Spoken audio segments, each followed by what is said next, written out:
Welcome to the 10th episode of a Star in a Reasonably Priced Aurora. The haters said we will never reach 10 episodes. What did they know? I know at least 10 people in the game. So here we are, a big milestone. And today's guest, let's just wait for that. I'll introduce my guest properly. So if you're new here, I'll tell you everything about the show, but if you have already seen this intro 9 times before, then you can just skip it, go to the guest intro section. So in this show, we bring people from Star Citizen verse, content creators, racers. We talk to them because it's about knowing them as their journey in Star Citizen, how they found the game, their stories about their personal taste and what they like to do. And then we do a standing start lap inside the game on a very, very secret racetrack. Every guest gets three chances to set a lap time, and we'll keep the fastest one. This all happens live in the game, but it's just fun way to have some fun with the flying brick, which is Aurora MR, which is a very, very cool ship right now, and just get to know the people a little bit more, because this community is amazing. Simple as that. There's a giveaway happening today. It's a Karna Ascension rifle. It's been sponsored by Wayne DC, Man Fall Down, and this is very simple. Watch the stream.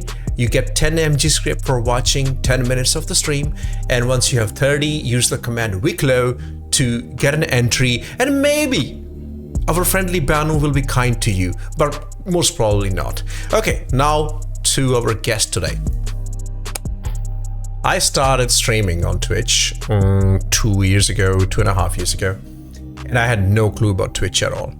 I didn't ever had the app, I never bothered to download it, but the guest today, I still knew about her. I still knew the name, because what my guest today, she does on streaming, it surpasses boundaries of platforms.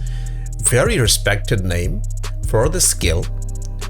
I mean, Twitch streaming is usually about just having a gameplay going and just be good at conversations, but what she does is way more than that.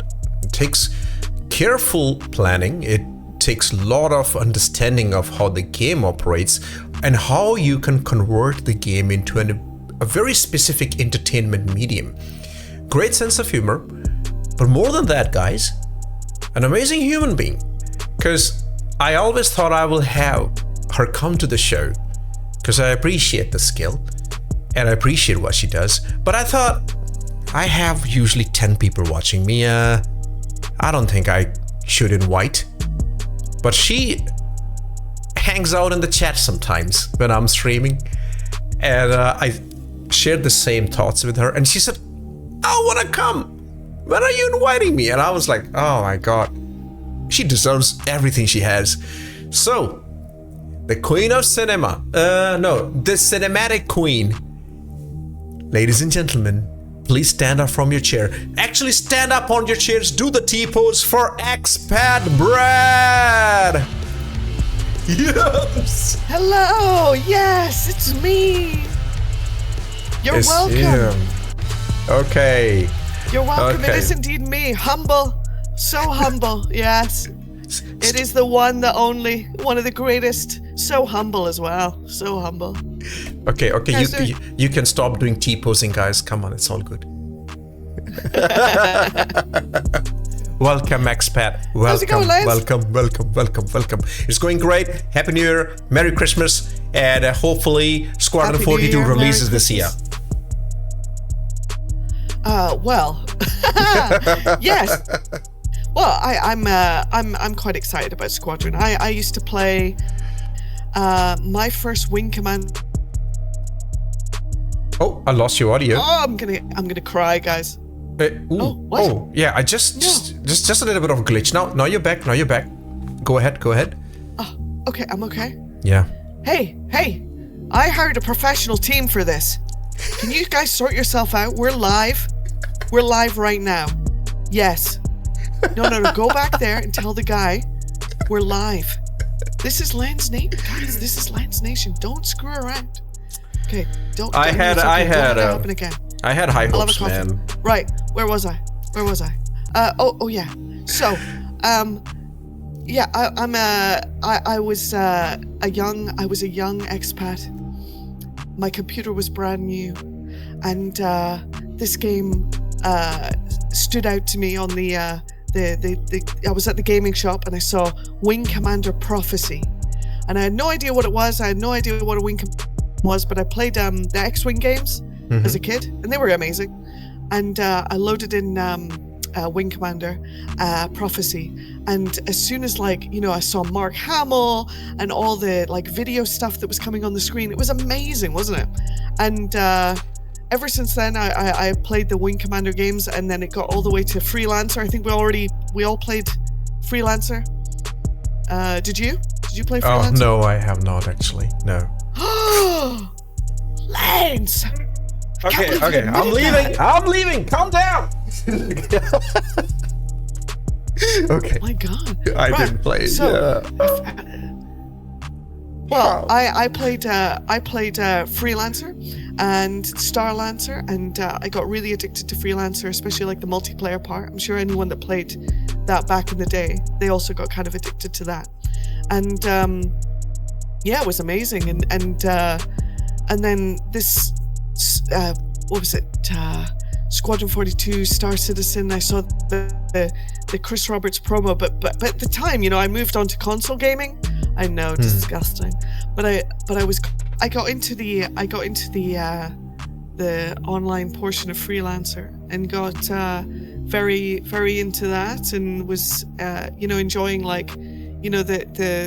the beginning of my multiplayer journey, communicating with people, working together with people, and eventually I moved on to EVE Online, World of Warcraft, did all that, and then for a long part of my gaming journey, I ended up on console.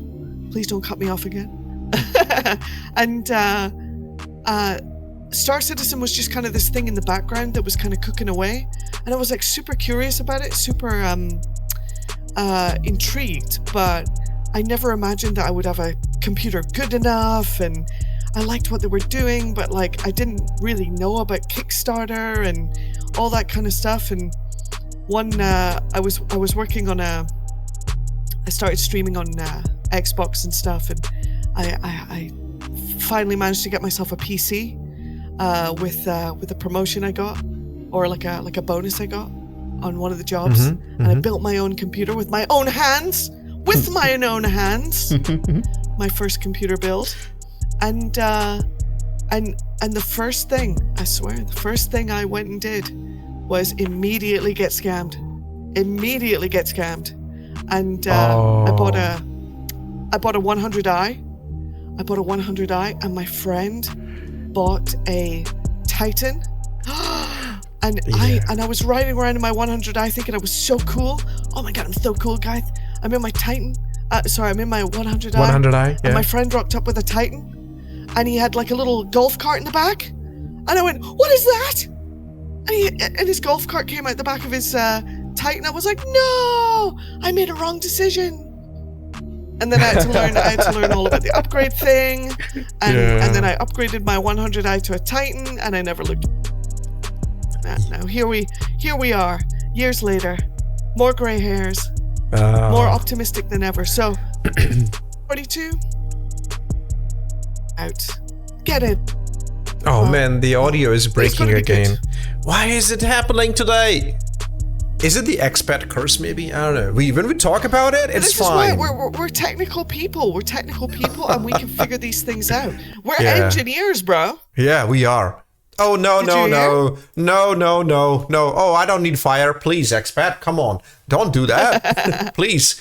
I mean, I've been putting out fires, and that reminds me. That reminds me, expat. I am very popular on Twitch. At any given time, at least 1,000 people minus 2 zeros watch me at any given time. Very popular.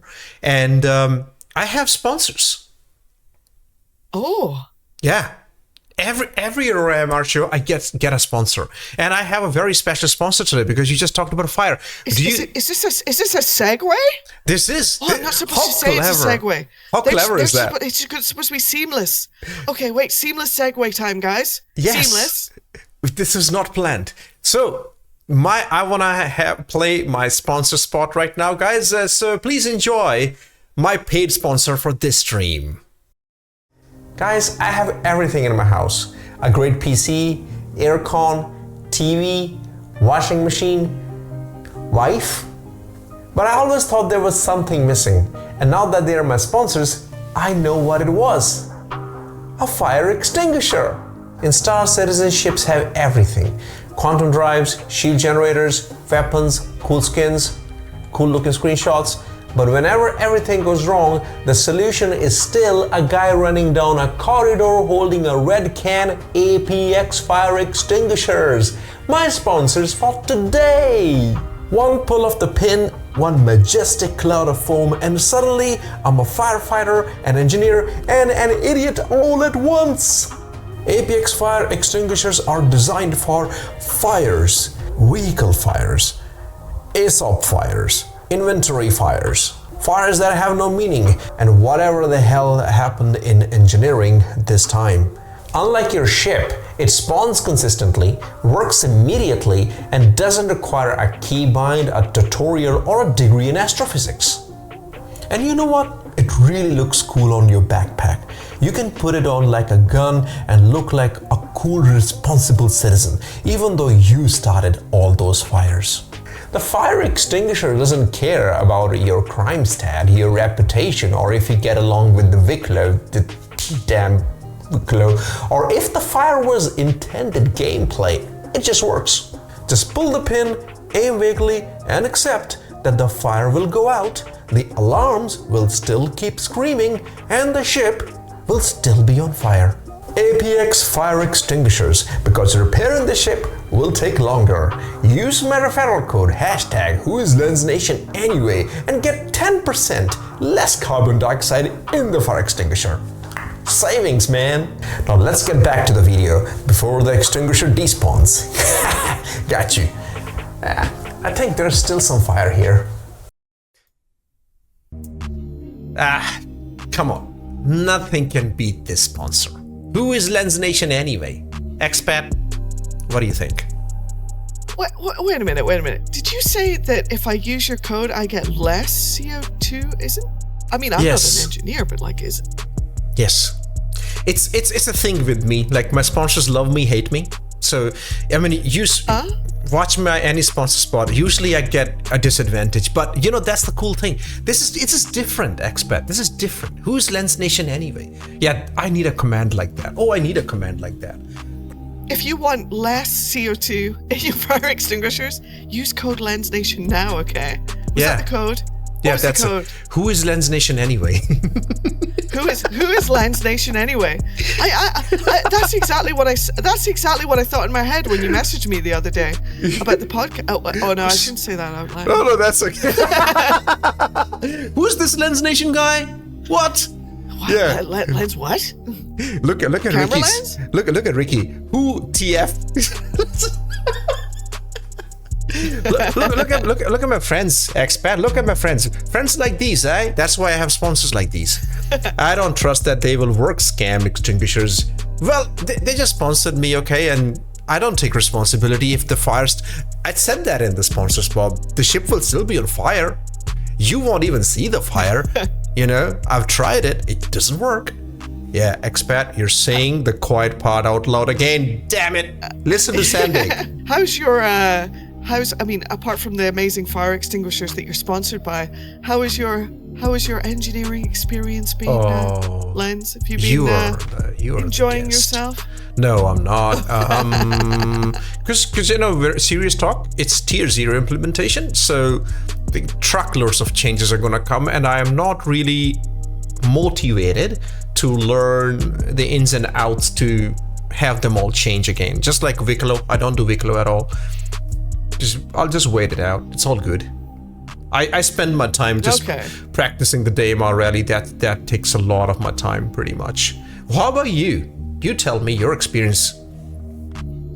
Well, it's been kind of mixed bag. I think actually the funny thing is, on like the day-to-day stuff, initially in the PTU, I was kind of like bumping up against it a lot more. since actually like getting in and playing so far, haven't really had that much interaction with it beyond like a couple of cool scenarios where like my ship was, well, kind of destroyed. I thought it was destroyed, and then I just clicked a button on my console, and all of a sudden, like, okay, wait 30 seconds or wait a minute, and your power plant's going to come back on. I thought that was kind of cool. That was kind of cool. Yeah. Kind of takes you out of the fight, but doesn't kill you. I like stuff like that. I don't think ships should explode anymore, which is going to cause a few problems for racers, I think. Yeah, it slows you down. But I agree. Okay, if we're talking about that, I do love engineering, and I do love the way we are going, because it definitely really adds a completely different dimension into ship flying, and I'm all for it. What I meant was like, things are so min-maxed right now, like your armor, ship armor. I don't know how things are going to unfold. So at this stage, I'm not putting too much time in learning how this all is going to unfold. But I do like engineering. I think they should definitely make it better, and not just leave it like they have left the mining in the middle of nowhere. They've left the salvage in the middle of nowhere. The economy is in the middle of nowhere. So just don't leave it. It always feels like it's abandoned, like abandoned for the next thing until maybe something else comes along or something.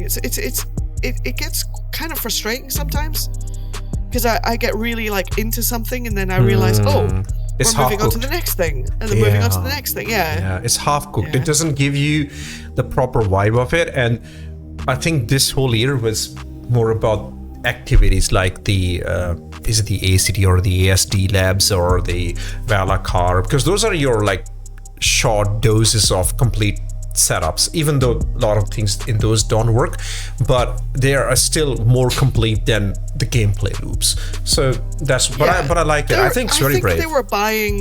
They're buying squadron time, and they're buying engineering time with all this kind of stuff. I think I was in Grolo's chat last night. I raided Grolo. I don't know if you know him. He's like a server guy for Star Citizen, and he kind of shares my feelings about Star Citizen, about how we like the kind of development of the features and stuff for the sandbox.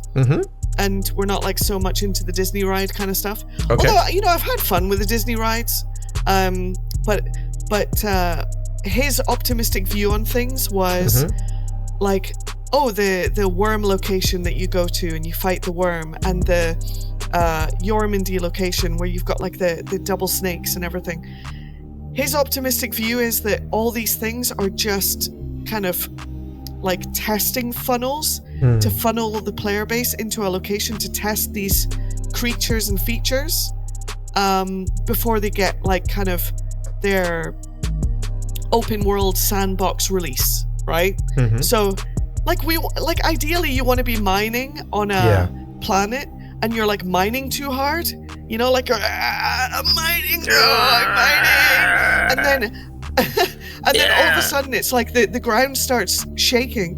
It's like, no, Yormindi, and then you've got to like start fighting the worm thing, right? Kind of more dynamic things, not like I must go to this location and I must bring an egg and I must put egg in box, and it's just it's a spawn cupboard. It's a glorified spawn closet, and it would be way cooler if you're just like doing something else, or just out with your friends, or you're doing the Daymar Rally, and so many people are in one section of the Daymar Rally, and so many wheels are going across the Daymar sand that the ground starts shaking and the worm pops up in the middle of the Daymar Rally. Can you imagine?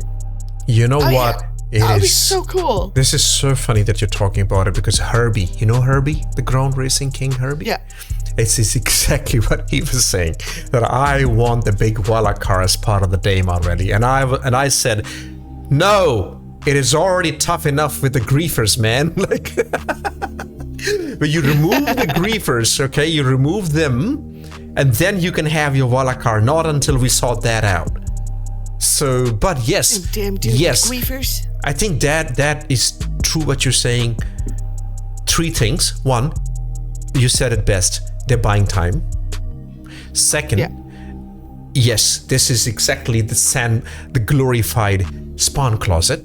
And third, exactly that if a Valakar would just pop up in the demo rally, if the Yomendi just popped up when you're mining, that is a true definition of a dynamic event, which was said to like Star Citizen was supposed to have. But yes. This is one thing I don't know. Our thoughts are very much on the same wavelength, not on just this, but we have talked about a few other things in the past where we pretty much agree on that. And you know what? People who have been playing Star Citizen for a while and who play with a level head, they all have the same feels and vibes about it. And yes, we need that direction. You remember Valkyrie MK2? Yeah. It's the thing is, it's the sandbox, right? So they just need to make sure that we get the tools to be able to. We need solid communication tools. We need solid ways of interacting, like socially and economically, so that we can make like they keep talking about like balancing the economy and all this kind of stuff. I've got 1.2 billion right now. What is that? Like, dude, I'm super space rich. You're richer for like no good reason. You're richer than Chris Roberts right now. What is this? They have 1 billion. You have 1.2 billion. Guys, a big reveal. I am Chris Roberts. So imagine that's why I don't steal my face. Do you eat money? So the yes, give me all your money. I want to make a space game. So I ended up like being super rich this patch for no good reason, and yeah, it just shows that like let's face it, EVE Online has an amazing economy. EVE Online has amazing like player to player like trading systems and stuff. I think in some situations it's like going to be okay for them to copy other games. They can do their like Star Citizen flair on things, but I think it's like big enough that you can already like manually move things between your ship, and you know, like you bring stuff up at the freight elevator, you move the box, you put it on your ship, you physically land. Like it's enough different to other games that when they take things from games that really work, I think they still get away with it. They do. It's still very much Star Citizen. Like, though there's enough Star Citizen there that it doesn't matter if they just copy good stuff.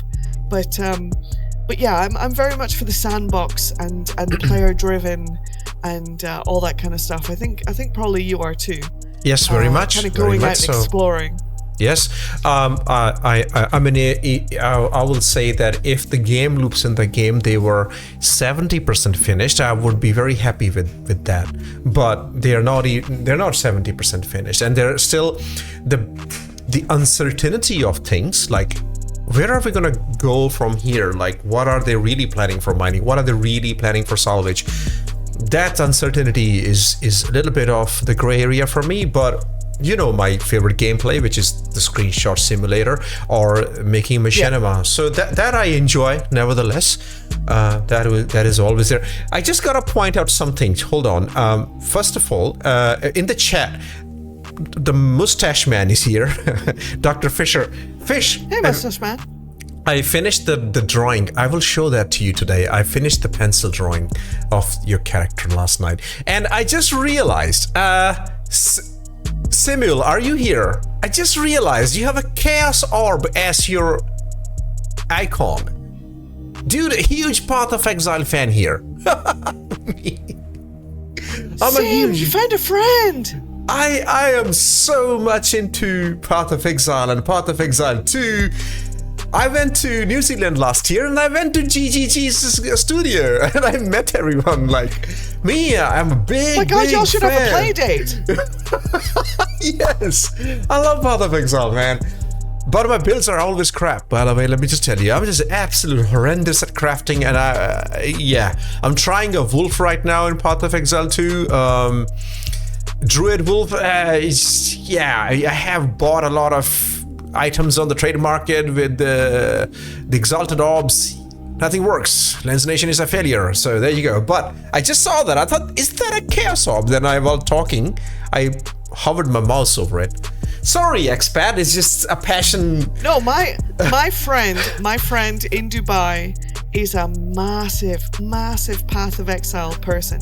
And him and his buddies go on Discord at like a certain time of night when there's like a release. Like they're releasing something, and you don't go to that house. You don't go to that house. You don't call him. You don't message him no more. He goes. You're gone. Like for 5 days or 4 days, it's the release, man. It's the release. Guys, we got to take this seriously. And they got their spreadsheets out and they're min-maxing. And I went round to his house and I look at the screen. It is just gubbins, just like blasts everywhere. It makes no sense to me. I don't know what he's doing, but he's doing stuff apparently. I think you saw Path of Exile, the first one, because that is just absolute clutter. And I think Samuel will understand this. Let me say it in Path of Exile: too much clutter. That's a character line. But Path of Exile 2 is the opposite of that. But yeah, tangent time. And I realize, Alex, we really do need a tangent emoji. I will fix that for the next episode. I'm going to say that the Grinding Gear Games, the developers of Path of Exile, ExPat, if you want to see a game where the devs really genuinely care about the community and they genuinely want to create a good game, a game which has so much content. See, what me and Samuel are talking about is that we don't know the game good enough after having played thousands of hours. We still don't understand it. There is so much good content in that game. You have to play. You just keep logging in and going, what is this? It is so good. I don't know. Like, what am I even looking at? But it's so colorful. It is beautiful. It is colorful. It's a lot of clutter, but everything works, man.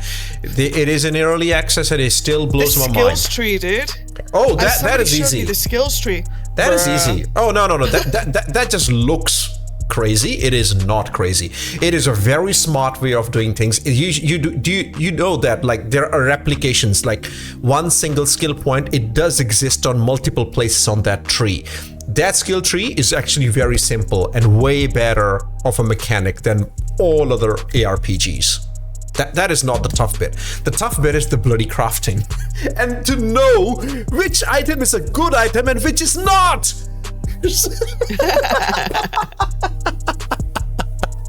I thought I was following you. Grimhex is following me. My God, I don't know, I should be happy about it or should I be worried? You know, I'm talking about the space station. I do think it's kind of amazing that, like, you know, the richest guy in the world is the best player, though. Yeah, that's true, right? That's true. That's true because I read it. I read it on the internet. I'm not an expert to that level to say anything about it. Yeah, I'm very.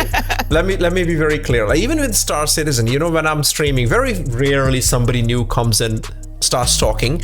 But if they ask me anything, I just honestly tell them, guys, I'm not an expert, and I'm not going to pretend to be an expert.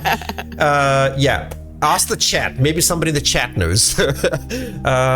Yeah, but the thing is, yeah, Path of Exile is something to be experienced. Like, if you compare it with the whole Diablo 4 fiasco, that Path of Exile is so much better than that. So much more wholesome, so much more effort and real love that has gone into that game. You can never get tired of Path of Exile. It is really, really good. Okay, tangent over. I'm gonna have to try it, actually. Try it. I haven't played, guys. I have not played Path of Exile. That's okay. Oh my God! Look how she looked at me when I said that. The NPC. That NPC is very judgmental. She always looks at me like that. That was really judgy. Yeah, that's that one specific NPC. Yeah. I can't even wear my best clothes since she always judges me. Okay, anyway, coming back. I get all my Star Citizen info from Lens. That's why you're so bad at it. That's why you just do screenshots, just like me. We do the screenshot simulator. I could never get into Path of Exile. The skill tree. No. Skill tree is easy, Sandy. Really, it is the easy bit. It's the crafting and not knowing which item you should keep and which one you should sell is a tough one. How is Path of Exile 2 versus 1? I got over 1 due to you having to follow a meta build. It's the same, Grim, to be honest, mate. But 2 is slower than 1. It's not too much clutter. It makes more sense. The boss fights are very it's a epic, bit more very of tough. RPG, right? Like ARPG. Diablo. ARPG. Kind of. You want to retract that statement. Don't even say that. No, listen. Listen. Diablo. You got to remember, that's my point of reference. My point of reference is Diablo. That's all I know. Okay, tangent emoji. Ricky, can you just post that emoji in the chat? All those tangent emojis. Let me just do a quick crash course about Path of Exile and Diablo to ExPat. Okay, so the Path of Exile started because the devs loved Diablo 2. Lords of Destruction. They loved and adored Diablo. However, the Diablo team never did anything with it. They just absolutely wasted the game was not doing enough. So these guys said, we will build a game. It was just like the two of us decided, you know what, we're gonna make our own Star Citizen. So they decided, we're gonna do it. We're gonna make our own game. And so it was a love letter to Diablo, and they have always said that. This is just a love letter to Diablo. We just wanna do it justice. So Path of Exile 1 was what Diablo never became. And then Path of Exile became so big and the community loved it because they really did it with a lot of passion and a lot of love, and they nailed it. They listened to their community. In fact, their whole system of having a new league mechanic every quarter came from a YouTuber, a Twitch streamer who told them, Kripke was his name? Or something like that. Wait, streamers aren't the devil? Oh, the streamer told them, guys, you need to do this because we are not enjoying the game properly. And they said, perfect. Okay, and then they followed his instructions and they talk to community a lot. They really do communicate a lot. That's what I heard. I heard actually like it's probably one of the best development teams for interacting with the community and like listening to people's feedback and stuff. I heard they're really good at it, actually. They're very good. And yeah. But I heard that there's Path of Exile 1 people versus Path of Exile 2 people. And they're very different games. Is that true? I am both of them. I like both the games, to be honest. I don't mind at all. Because Path of Exile 1 is very, very fast, and also the problem with the Path of Exile 1 is there are so many different league mechanics which have been introduced over all these years. It is extremely complex to do even one of them properly, at least for me. I'm a casual space gamer, right? Space dad. So I can't dedicate enough time to it every 4 months or 6 months, every 4 months. So Path of Exile 1 has evolved beyond my gaming capabilities, but I have a chance to rebuild and understand Path of Exile 2 as it develops. But having said that, even Path of Exile 2 has way too many mechanics, and I can't, like their latest league mechanic, the temple. You need a lot of time to do that properly, and I don't have that time. So yes, there are people who are like, yeah, I only like the fast-paced gameplay of Path of Exile 1. There are other people who are saying this is perfect. It's more beginner-friendly for Path of Exile 2. But then you have me, play them both. Can I do a segue? Can I try one of our seamless segues? Go for it. You were talking about you don't have the time. You don't have the time to play. Yeah. Well, how do you feel about the time to play Star Citizen? Because I think we both kind of were talking about us agreeing about Star Citizen having this sandbox nature where you just go out and do your thing or whatever. How does that also how do you feel that also interacts with Star Citizen being kind of accessible to you as somebody who maybe doesn't have enough time to play? Do you think you'd still you can still get enough enjoyment if they don't feed you content or feed you quick doses of things, you know?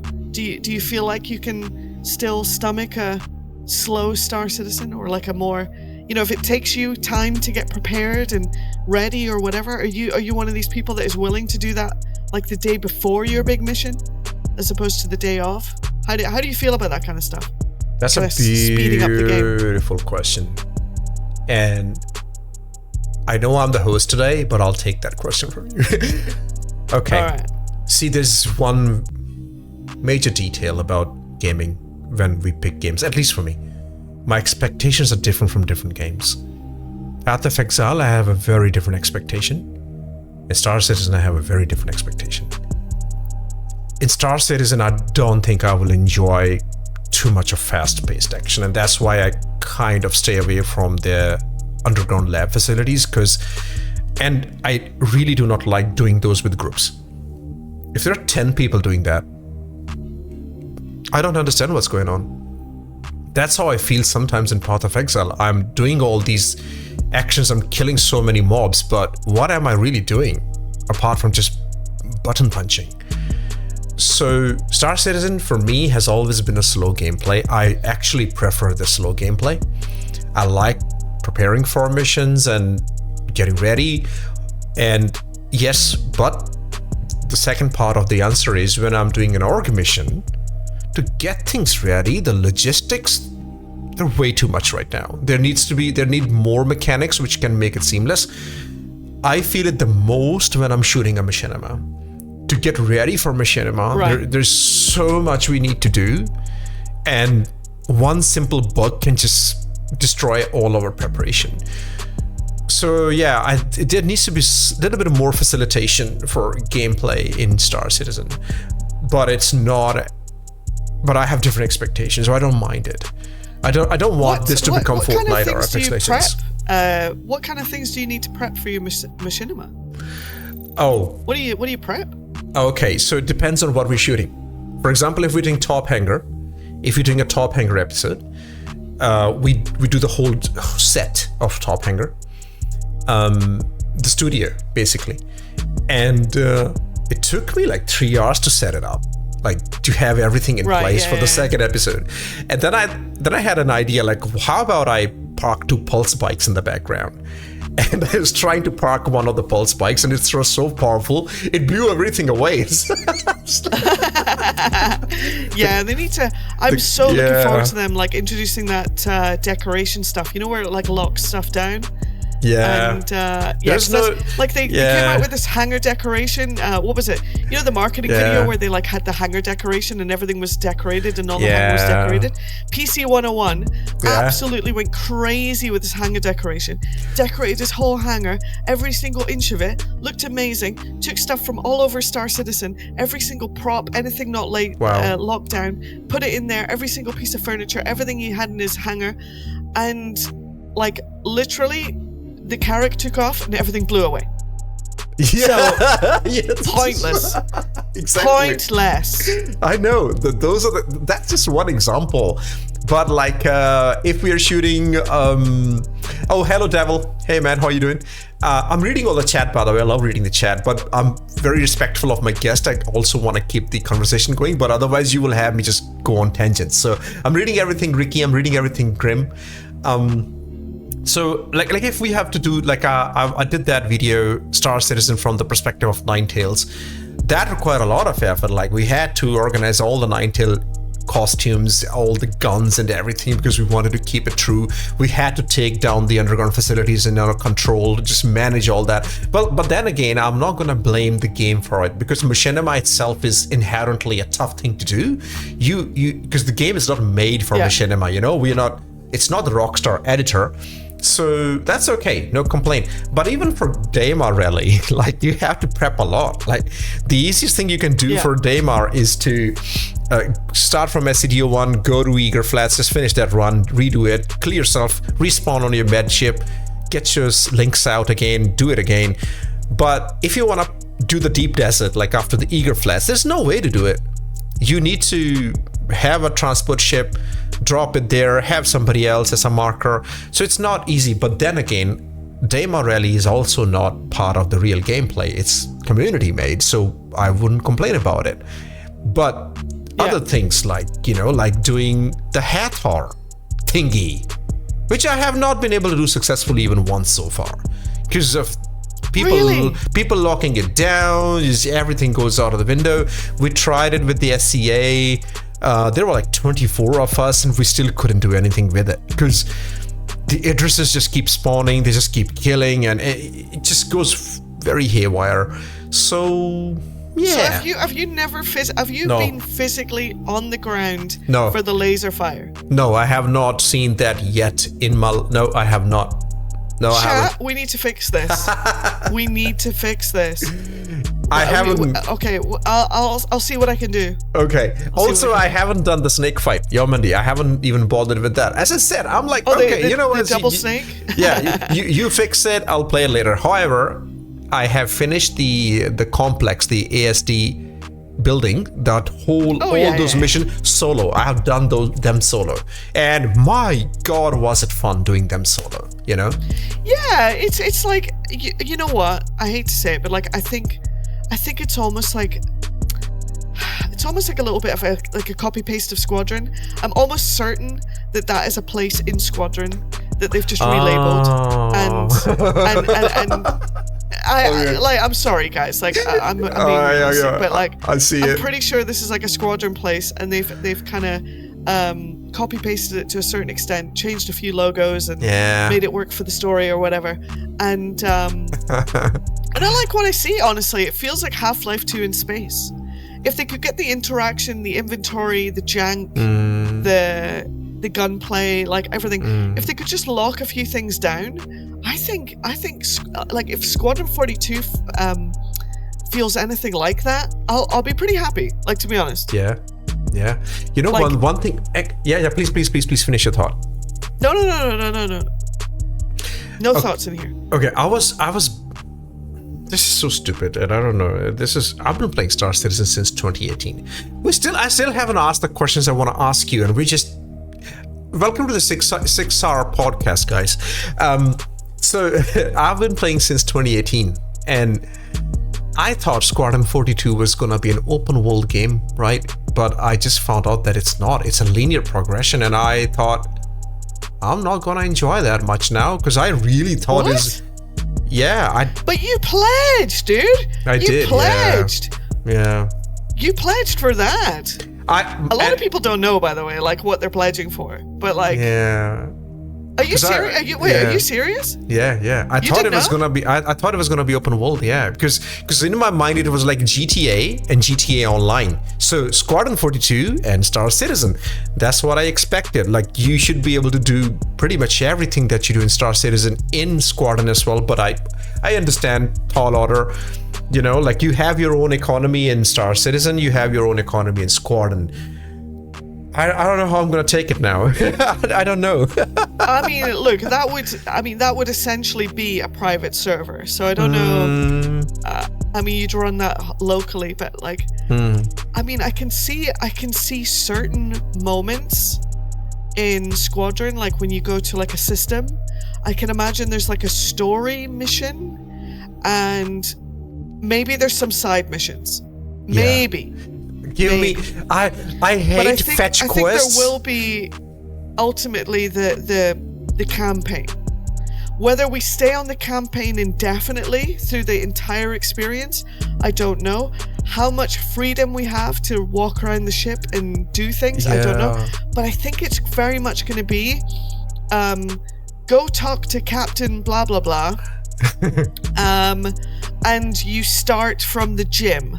So you've had a conversation with someone in the gym, and now it's go talk to Captain blah blah blah, and then you're walking to go talk to Captain blah blah blah, and you're looking around and you see some conversations, and you can maybe interact with somebody maybe you can have like separate conversations with people in the mess hall. Maybe you can talk to maybe you meet someone on the way and you can kind of like, you know, click F and you'll have a conversation with them, a bit like Mass Effect. Okay, maybe some of that, but ultimately you have to go and talk to Captain blah blah blah. right? Hey, read Grimm's message. That's a beautiful question. And you have played those games, and you might be the right one to answer that. An observation. I'm not sure Maybe yet. a mixture of both. Well, look, in Freelancer, there was the bar. So like you'd be able to go between locations, fly between locations, and the world just kind of happened around you. But ultimately, it was also like a campaign. You could get quite sidetracked in Freelancer, but ultimately, it would be you need to make your ship a bit more powerful, so these missions are less difficult, or you need to maybe do a couple of side missions for this guy before he trusts you enough to give you the information for the campaign quest. But ultimately, you can go into the bars and stuff, like let's say you go into Wally's bar, or they have like an equivalent in Squadron 42, and there's a couple of guys sitting there, like Eckhart's sitting there, and you can go up and talk to him, and he'll give you like a side mission.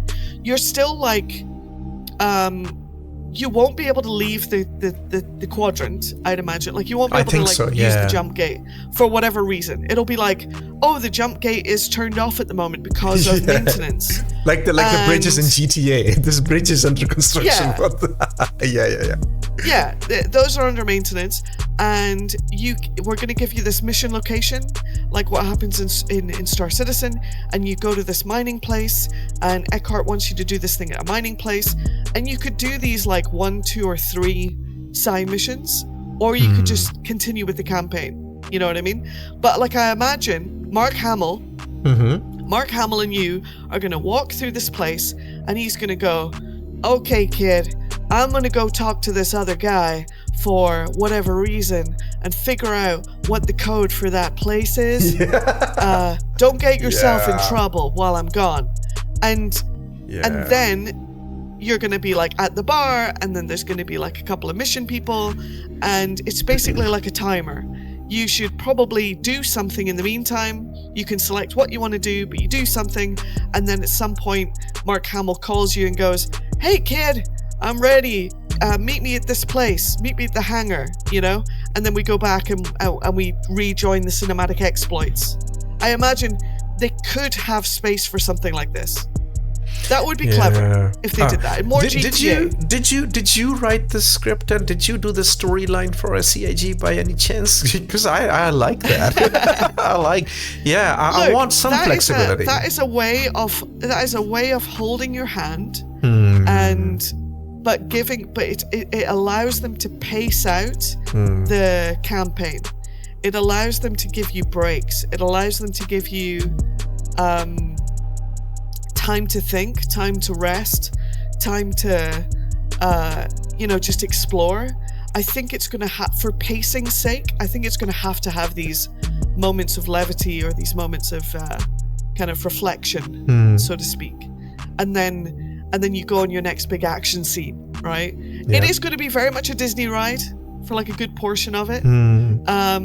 But I do like the idea of the puzzle solving, because the puzzle solving again brings you sort of. Platforming, puzzle solving. If I remember the Squadron 42 demo, it kind of slowed things down.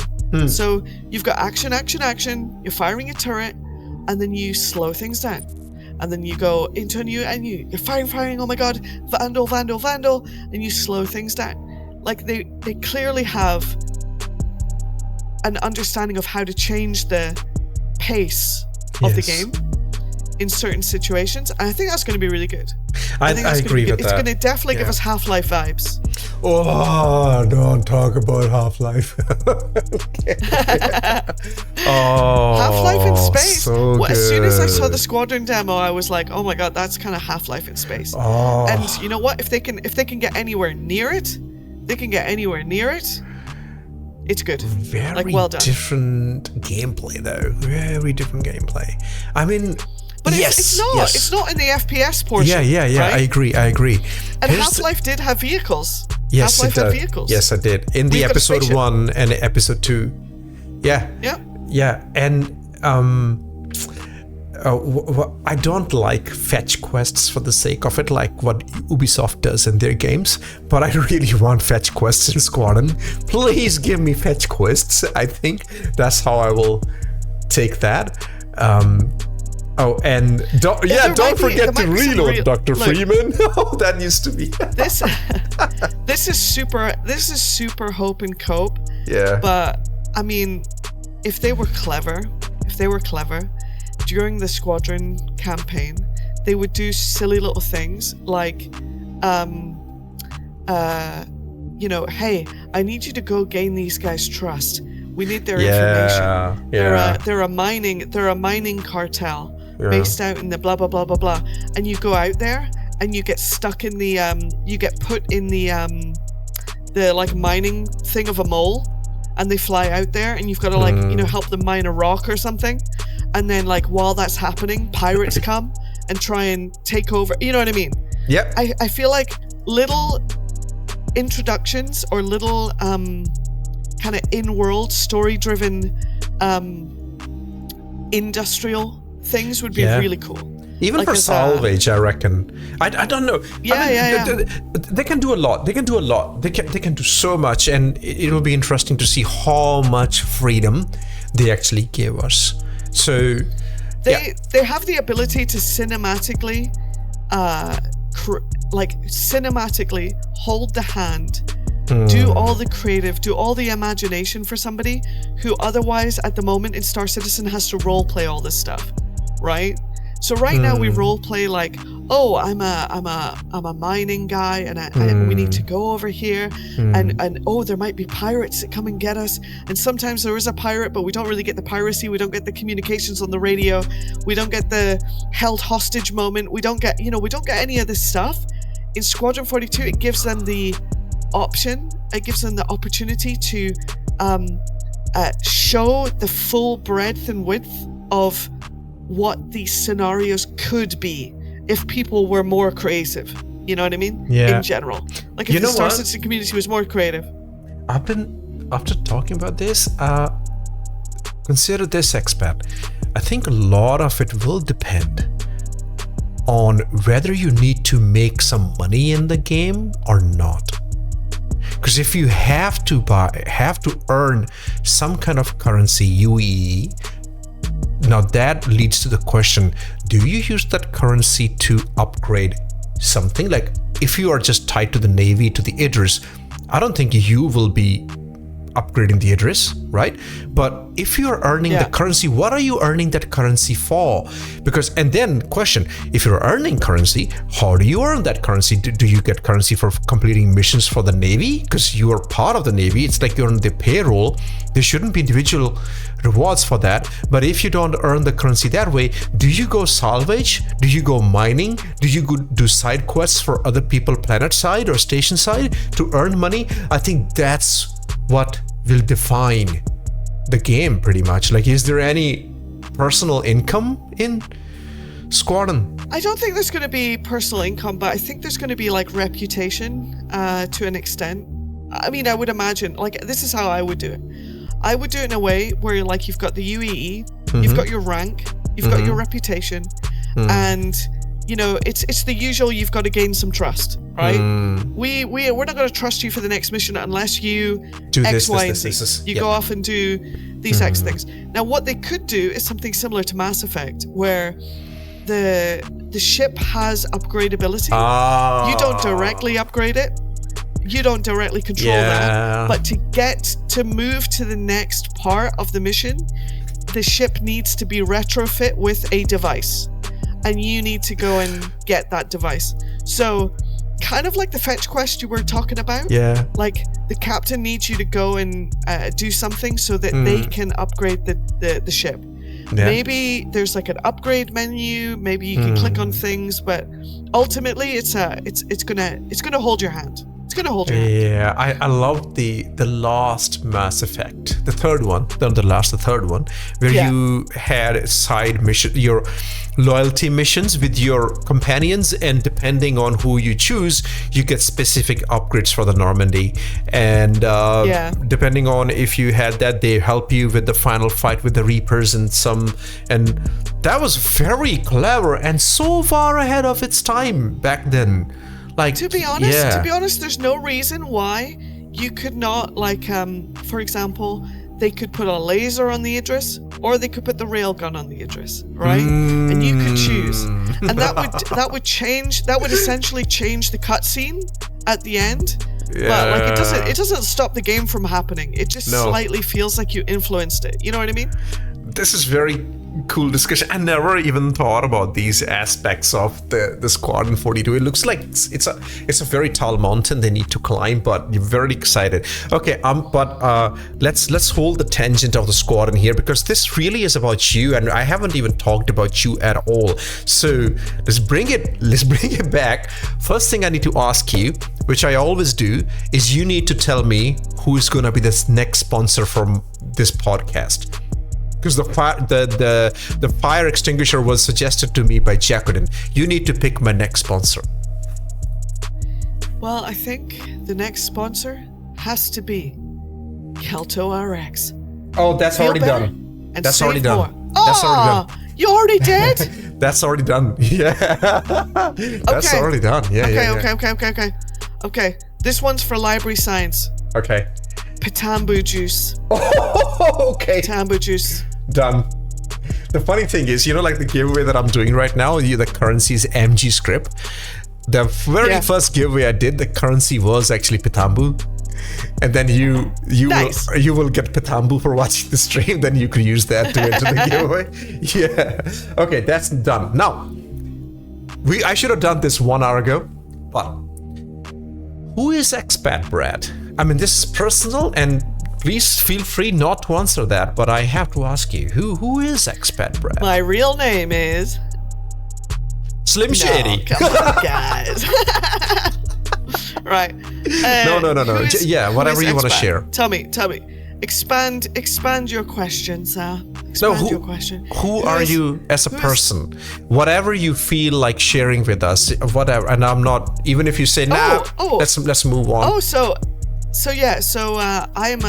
a cinematographer and photographer and video editor and data manager for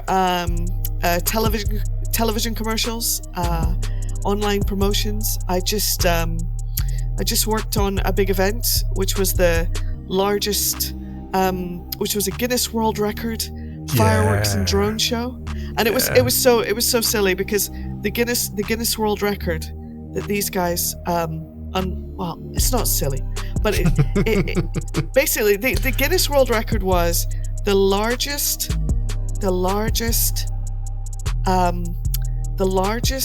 fantastical creature created by 4-rotor vehicles. Mythical. You told me mythical before. Yes. Yeah. Mythical creature. Yeah, the largest mythical creature created by 4-rotor vehicles. That was what it was. And it was a giant huge phoenix that flew over the skies of Ras Al Khaimah. Yeah. It was Ras Al Khaimah is a place near Dubai, by the way, in the United Arab Emirates, where I live. UAE. I live in Dubai. I don't live in the UK. I don't live in Scotland. And the reason why I'm called expat is because I'm an expatriate. And when I was 6 years old, I came from Scotland and went all the way to Dubai, United Arab Emirates, when it was a few buildings and some dirt on the ground. Wow. Some sand, a lot of sand. Okay, how long have you been there in the Dubai? In UAE? 32 years. Oh, wow. 32 years an expat. Wow. So I've been here a long time. Wow, And, man. Yeah. That's a long time. And so Hey, Grampian. I got into hey Grampian. Grampian's my mum. Oh, what? Hello, Mama expat. Wow. My mum's not on Twitch. I feel sad right now. Okay, go on. my mum plays games. She's got an Xbox. She's got a PC. It's got a 4070 Ti, which she now plugs the cable into. Right, Mum? Wow. And she's been playing Dune Awakening. She's dabbled in Star Citizen. Oh. She's a big Call of Duty fan. She wipes them scrubs on Call of Duty, kicks their ass. So wow. Yeah. She's a gamer. She has a hard time with Star Citizen, like many people, because not a lot of it makes sense sometimes. And she kind of also has like what do I do? She just likes to do like box missions and stuff. Or I miss those. We used to have those. But hey, that's a super cool mom. Yeah, she's been gaming. She's been gaming a while. She says it keeps her sharp, in her in her elder years. You're not that old, Mum. Don't worry. And she's been enjoying gaming. She games with her partner, Joykert, and they game together sometimes. But he plays GTA. And he's got crack dens and whorehouses, and I'm not sure I'm supposed to say that, but like he's got all the things in GTA that you can have, and he enjoys it very much. And she sits next to him and they play games. Yeah. Yeah, cool. As Ricky just said, like mom stealing all the router for herself. Man, yeah. but it is very cool to have a mom like that. Like my family don't even know I stream or any of this part of my life at all. They're so far removed from it. My wife doesn't play at all, no games, which is good because then we will live in a very crap house. But I really hope my son gets to say these things about me when he is, I don't know, 20, 25 or 30, like when he says like, yeah, my dad games a lot. He still plays Path of Exile and he still doesn't know how to make a good build. Hey guys, I'm gonna invite my dad. Oh bro, really? No, he's okay. He's not terrible. No, chill. Hey, thank you for all the follows. Old Man Observer, and of course Grim and Crabbag and Super Clops. I think you are all expat friends, and I thank you for you guys joining us today. Wow, I'm very happy to have Grampian Queen in the chat. 07 to you, ma'am. 07. That's beautiful to hear. I believe personally, gaming is education. I do consider it like that, but I control fully what games my son plays, and all this that I'm doing, all this Twitch, machinima. I don't think I ever talked to you about it, but this all started because of my son, all because of him. Because I was playing since 2018, I never did anything until 2021. I just played the game. Solo, didn't even do multiplayer, none of that. I just enjoyed the game as it is. And then my son started to he looked at Star Citizen, like, I want to play this with you. And he never played a game before that. He was 8 years old. And I said, you want it? Yes. Okay, so I gave myself the first referral of my life and I got him a package. Yeah. So we started gaming together. That's cool. Yeah. Your first referral's your son. Oh, I can't believe you scammed your son, dude. That's rough, but I did that. Yes, I did that. It was my money going into Chris Roberts' pocket. So yeah, hey, Nasty Black, welcome. And Red Munchkin, hello. And he's a big fan of Top Gear. And he said, can we do this? Oh no, we used to watch those Discovery shows, documentaries like Discovery Channel, the Mega Transporter and stuff, which were extremely funny in a way that they will create a small problem and with the magic of video will make it like, oh, this is a big problem. So he said, let's do that in Star Citizen. So we did this really cringe machinima. And then he said, let's do Top Gear in Star Citizen. And we started doing that. And I started enjoying it. So, Pink Nomad. I know the Love Struck paint that you're talking about. Yeah, Love Struck paint. Yeah, that was a little bit of a cheat. She says she won it. But it was a giveaway from CIG. Mm-hmm. And rude. Somebody just bumped into me. Shocking behavior. It's the same NPC. I was watching her. She doesn't like you being on TV. Oh, that's a player. Okay. So yeah, shocking. Let me reposition myself. So I was I only have 2 referrals. Fish. That's okay. You can figure it out. No, we're okay. We're okay. thought I was being attacked. Somebody hijacking defending myself. They do that in Taser, No Man's taser. Sky. They take the players in No Man's Sky like that. Yeah. Let me find my lighting again. Where was I? Oh my god. Oh, I was at the doorway. Oh, maybe I was a little bit inconvenient being at the doorway for people. Grimhex said citizens. he's innocent. It wasn't him. There we go. Oh, we're back. Oh, back. Better than ever. Where was I? I can't remember. Yeah. Tangent. Yeah, we were talking about the Love Struck giveaway. You said that was a little bit of a cheat. Oh yeah, so it was from CIG, but my mum was in the chat, and I asked chat, hey chat, like, do you mind we just don't do the giveaway and we just give this to Grampine Queen and we see what she does with it? And everyone was like, yeah. And so yeah, she got in the game and blew up immediately, and everyone felt pretty good about it. Oh yeah, okay. Hey man, it's only fair, right? That's okay. We've given so much of our time, so much talent to Star Citizen. It's okay. It's okay to take back a little bit of it, you know. Now, I'm gonna again bring the show back to you as a player. We have already heard the story because that already happened, like how you started playing the game because you had already played the Freelancer Starlancer. When did the content creation start for you? When did you decide that you want to do the content creation side of things with Star Citizen?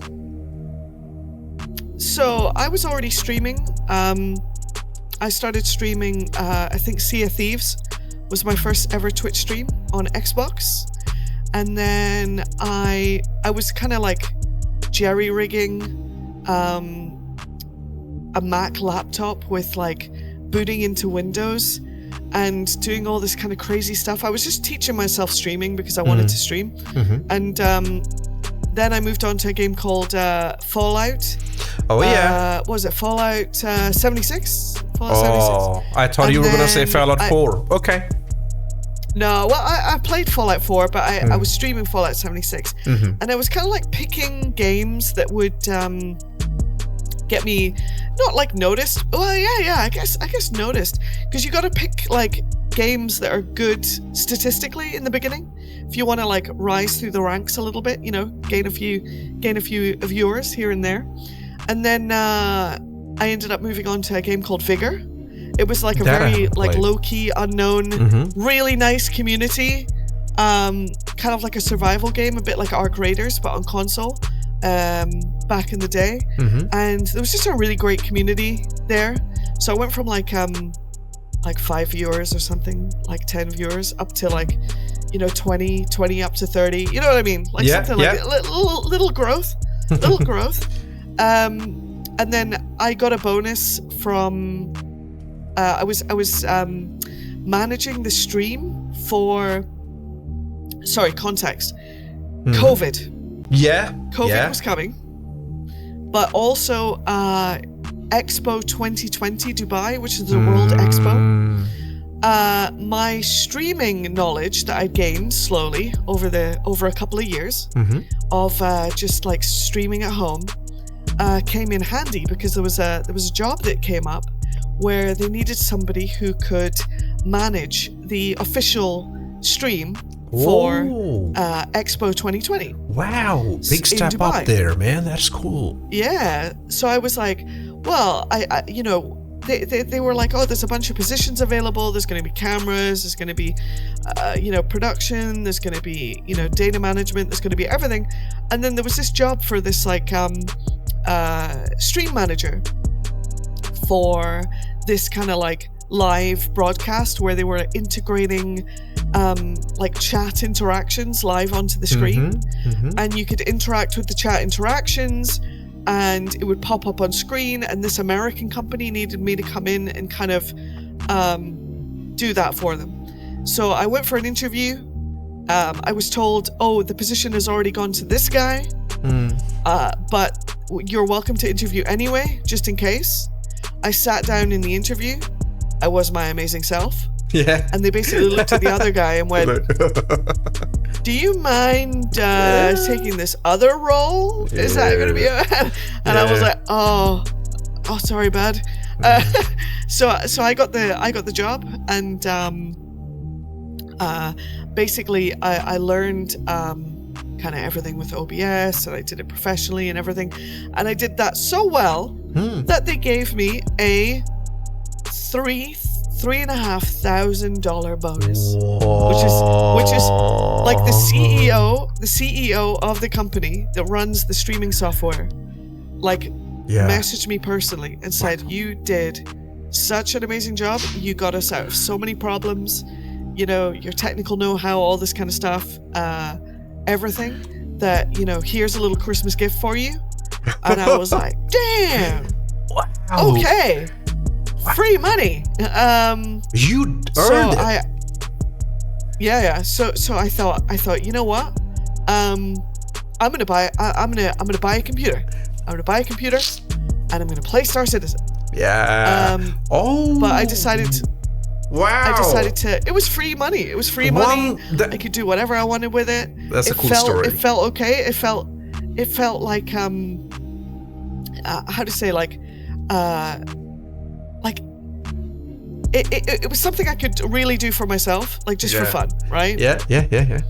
And I built my computer. I'm still using it right now today. Although people know I'm complaining all the time, and I was supposed to get a new computer, a new RAM 2 months ago, and then the RAM price shot up. Oh my god! You complained that about that to me as well. You have done that, yes. But and I installed Star Citizen. So when I got into Star Citizen, I didn't know anything about the face stuff. I was just kind of running around. I had a camera on my actual face at the time. And I was going around, ooh ah, and I discovered this. And my stream was me running around Star Citizen, and then cutting to this camera without the mouth moving. Okay. Let me do that too. I'm gonna try that. Yeah. Okay. Yeah. So my stream for Star Citizen was me running around the verse, looking at cool stuff, then cutting to this, and then having a reaction, then cutting back, and then cutting to this, and having a reaction, and cutting back. And then somebody, I think it was maybe, I want to say it was like a month into streaming Star Citizen, somebody said, "Have you seen VoIP?" And I was like, "No, what is that?" And they linked me some super old video of some random guy on YouTube, and like he was doing like some comedy skits. That was Sandig. It was Sandig. That was Sandig. Yeah. And it was comedy skits of some guy in Port Olisar doing some thing with his mouth, doing like weird and wacky, crazy faces and laughing. And I was like, "Wait, this is in the game?" And everyone's like, "Yeah, it's in the game." I was like, "What do you need?" And they said, "Oh, webcam." So I plugged in this USB 2, still have it today, USB 2 crappy Logitech webcam, and started experimenting. Excuse me. Yeah. Started experimenting, and I was blown away. Yeah. And I didn't see anybody else on Twitch. I barely saw anybody using it on YouTube, apart from like certain machinima stuff. They linked me some machinima that was like these people on a freelancer or something, and it's like the most famous machinima, and they were kind of using the voice. They were kind of using the VoIP, but it was like really kind of like like this. It didn't have like a lot of fidelity. Yep. And I was like, man, there's got to be a way of. Excuse me. There's got to be a way of. Yeah, right. I saw that. Rude. Yeah. There's got to be a way of me kind of perfecting this, and so I went into OBS, and I zoomed in the camera, and I adjusted the lighting, and I did all the things to feed this system the cleanest possible image I could get from this shitty, horrible webcam. And it is a terrible. I'm genuinely saying it's a terrible webcam. But I tweaked the settings enough that here we are. here we are today, pushing the reset button constantly to fix my face. And I think it's they've done improvements. They've changed it over time. They've kind of like done certain things that are good, certain things I liked better before. But overall, I think it's an amazing technology that this game has. And ever since I started using it, I stopped using my real face cam. Okay. And honestly, I just let myself go. I let myself go, man. It's not pretty. It's not pretty, dude. No, but I can wake up in my PJs and start gaming, and I love it. You know what I mean? I love it because at the end of the day, like, the entertainment and the fun and everything comes from like just me being comfortable. As soon as I'm not comfortable, or as soon as I'm not like, you know what I mean? Like, I understand. Gaming's supposed to be fun. Streaming's supposed to be fun. Content creating is supposed to be fun. And in the same way that you've simplified this setup, it's got to be fun for you to do something. People tell me all the time, why don't you make machinimas? Why don't you take your skills and make videos? And wouldn't this be so cool if you like went into the editor and like cut all this stuff down and took all the best bits and made? And I'm like, dude, I do that for a job, right? It's really difficult for me to put my brain in a space where, I want to do that for fun, right? Like, I get paid to do that, so it's tricky. Like, if I had a different job, if I had a different career, and the entire part of content creation and like making videos and stuff was a hobby, like top down, like, this is still gaming to me. This is still gaming. This is fun. This is like creating my own live show. This is just so different to what I do for a job that I just enjoy it because, like, I'm gaming. I actually play Star Citizen. Like, a lot of people think like, oh, you do RP and you do machinima and you know, but no, I actually just play the game. You do the missions. I just use all the tools available. Yep. Right? This is a tool that is available. The cameras are a tool that is available. And I just use all of them at the same time. Yeah. There are a few things I want to say about this. First, I will get the chat, like the Old Man Observer is saying, like, that's how he started watching you. And I will tell you how I started watching you. That, it was very different, that facial control, the FOIA technology that you use that nobody else used. And they still don't use it, to be fair. It's still very hardly touched by the streamers. And Sandig, take the credit. Because if you didn't tell ExPat, that, hey, this thing happens, she wouldn't have discovered it. So you did initiate it. I'll tell you, when I met Sandig, I was doing this, right? I was doing this, and then there was a naked man behind me, and I was like, oh my god, I was at the New Babbage train, and there was a naked man behind me. I was like, oh, there's a naked man behind me. What the hell? And then all of a sudden, that naked man became a golden man. You know, the golden undersuit? Oh, yeah, all of a sudden, he was like an all gold armor. I was like, what the hell is this? What is this? All gold armor, what the hell? Right? And Sandig was like, come with me and you'll see, a world of true imagination. And I was like, what? And he showed me the 600i, the gold one, and he showed me the 890 jump, and he showed me the Saber Raven. I was like, imagination. This was amazing. And imagine, and it was amazing. And he took me to a ship show. It's a funny story. Sandig took me to a ship show. On Daymar. This is back when people used to go to Daymar and do these ship shows. The impromptu meets, Yeah, man. And he took me to a ship show, and I was running around. I was like, oh, this is amazing. Look at these, you know what I mean? I was doing all that. And oh wow, what is that? Oh, that's a 609. Oh, what is that? That's your mom. Oh, what is that? And it was just so many of these like amazing ships and everything. And I sat in this one ship that was in the middle of all of them, right? Mm-hmm. I had no idea what I was sitting in. And I sat in this F7, okay? Sat in this F7, and I'm sitting there in this F7 looking around the cockpit, doing the outside camera view. I figured out the outside camera view at that point, and I was looking around the ship. And I was in the cockpit going, oh, this is cool, guys. I like this.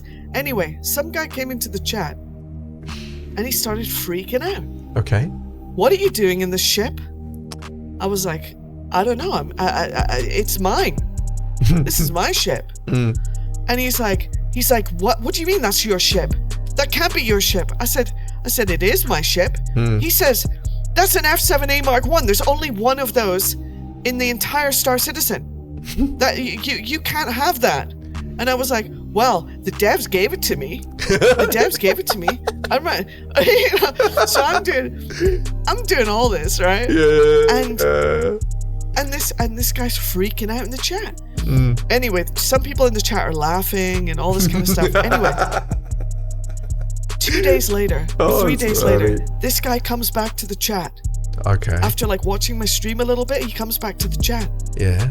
And he says, ExPat, I'm so sorry. I said, what are you sorry for?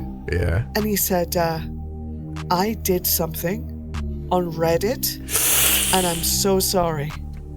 And I was like, and he linked me Reddit, and he said, and he had like this inflammatory title. Entitled streamer gets given F7A Mark 1 by developer, you know? And all this, and I'm like, what? Dude, the comments were rough, dude. This all these whales, all these like space whales freaking out about how I got the F7A Mark 1 and nobody else had it just because I'm a streamer and all this kind of stuff. Anyway, streamer privilege, man. Streamer privilege. So that's where my streamer privilege began, and I've had streamer privilege ever since. Whose F7 was it? It was a guy called Pants Warrior. Pants Warrior. And it's F7A. And I actually have a video on my YouTube for when they released the F7A Mark II. And it was about him getting his F7A and making sure he still owned the F7A even after they made the new one. And it was so important. Yeah. Mike, that was a beautiful story. There you go. Very cool. Oh my god, the streamer privilege is real. But you were already doing this. You know, this is what even the chat was talking about, because I wanted to touch upon a few things, like, you know, how I discovered you, and it's what was it Grim who said, or was it who said there are Superclops? It would take away the awesome improv you do. That's how I started. That's why I started watching you. It's the cinema. It's the cameras and saving those cameras and cutting to them. But again, it also takes a know-how, like where you can cut to that camera, considering the collision boxes in the game. So it's very, very smart. But it's the improv, which is the real ingredient. A lot of walking into walls. Yes, that. Elevators killing you. But you know, I like to say I run a B. It's kind of like a B movie, action movie. I'm almost taking them. I'm making RP very lighthearted, you know, like a RP where it's funny and appropriate, and where it's the most like I'll put on like a voice, like, you know, oh my god, they've got a, oh my god, it's a Velica, you know, like I'll do, you know what I mean? You know, I'm having fun with it, man. Like it's just for fun. My favorite bit, that one of my favorites is when you, I don't know, was that your first visit to Wicklow, or you had already done a few visits to Wicklow? But you were there and Sandig was there with you, and I was silently watching your stream as usual. You went there and you had this. Oh no, I chatted that day. because I loved the music that you were playing. Because you have this whole music setup, and you go there and you play this music, and the atmosphere gets built up, and you go, "Here I am, my lord, Wicklow. I bring gifts, Wicklow. I bring gifts for you." So that when you do those kind of things, I bring you a pips. yeah, and you have this beautiful music playing in the background. I thought it was Glass Beams, but I think you were playing the other band. It starts with KH or something. Really beautiful Oriental music, which works perfectly with the Emporium. Yeah, with you Wicklow. know, yeah. So it's that is very unique. Deck. I have a stream deck in front of me, and I cue each music track individually, depending on the mood I want to set. Yeah. And I also do. I've got like a subscription to Artlist and Epidemic Sound. Oh, okay. I decided that like the in-game music is nice, obviously, but there's too much downtime. There's too much silence. Yeah. And you can infuse. What is it? Music is the soundtrack to your life. So you can infuse situations with different meanings based on the music you choose. Exactly. Yeah. So I could walk into a Mega Pro and have like you know, like crazy music playing. I need to get this thing. I need to get this thing now. Oh my god, we have to go. Blah blah blah blah blah. Or I can do like shopping, like elevator music.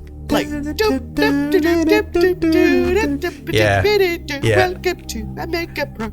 You know, magic of I can do that kind of soundtracks. stuff, and it changes the vibe completely of the locations. But essentially, this Star Citizen is. This is gonna sound so pretentious. I'm gonna sniff after I say this, because I'm just sniffing my own fun. Right, but Star Citizen is my canvas. So humble. But it is a canvas, man. Like I don't want to take over your conversation, but that's exactly how I feel when I do machinima.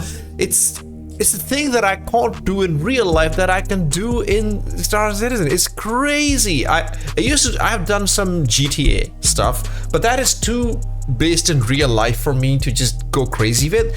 But space, the fantasy, the horror is just like, I never thought I would ever do any horror script, but then I did the In the Mouth of Madness machinima, and man, that was liberating. So, and again, nice. the music is the mood builder. That's the soundtrack, which gives meaning to the situations. Absolutely. So, yes, but it is I can't a imagine. canvas. It is a canvas. You know, sometimes I play Star Citizen offline, and I mean, I do a lot, right? I mean, you'll find me in other people's streams. You'll I'll play Star Citizen when I'm not streaming as well sometimes. Most of the time I just like to fly around and go to the shops and maybe look in a loot box. Like, I'm very simple offline. Just flying around and enjoying ships basically. And I'll just play my music. You know, like even what I would do on stream. Sometimes I'll even cut to external cameras and stuff because I think it's cool. Like it just is more fun for me in general. And it brings Star Citizen to life. You know, and I sometimes, like, when people like ask me, like, do you recommend Star Citizen?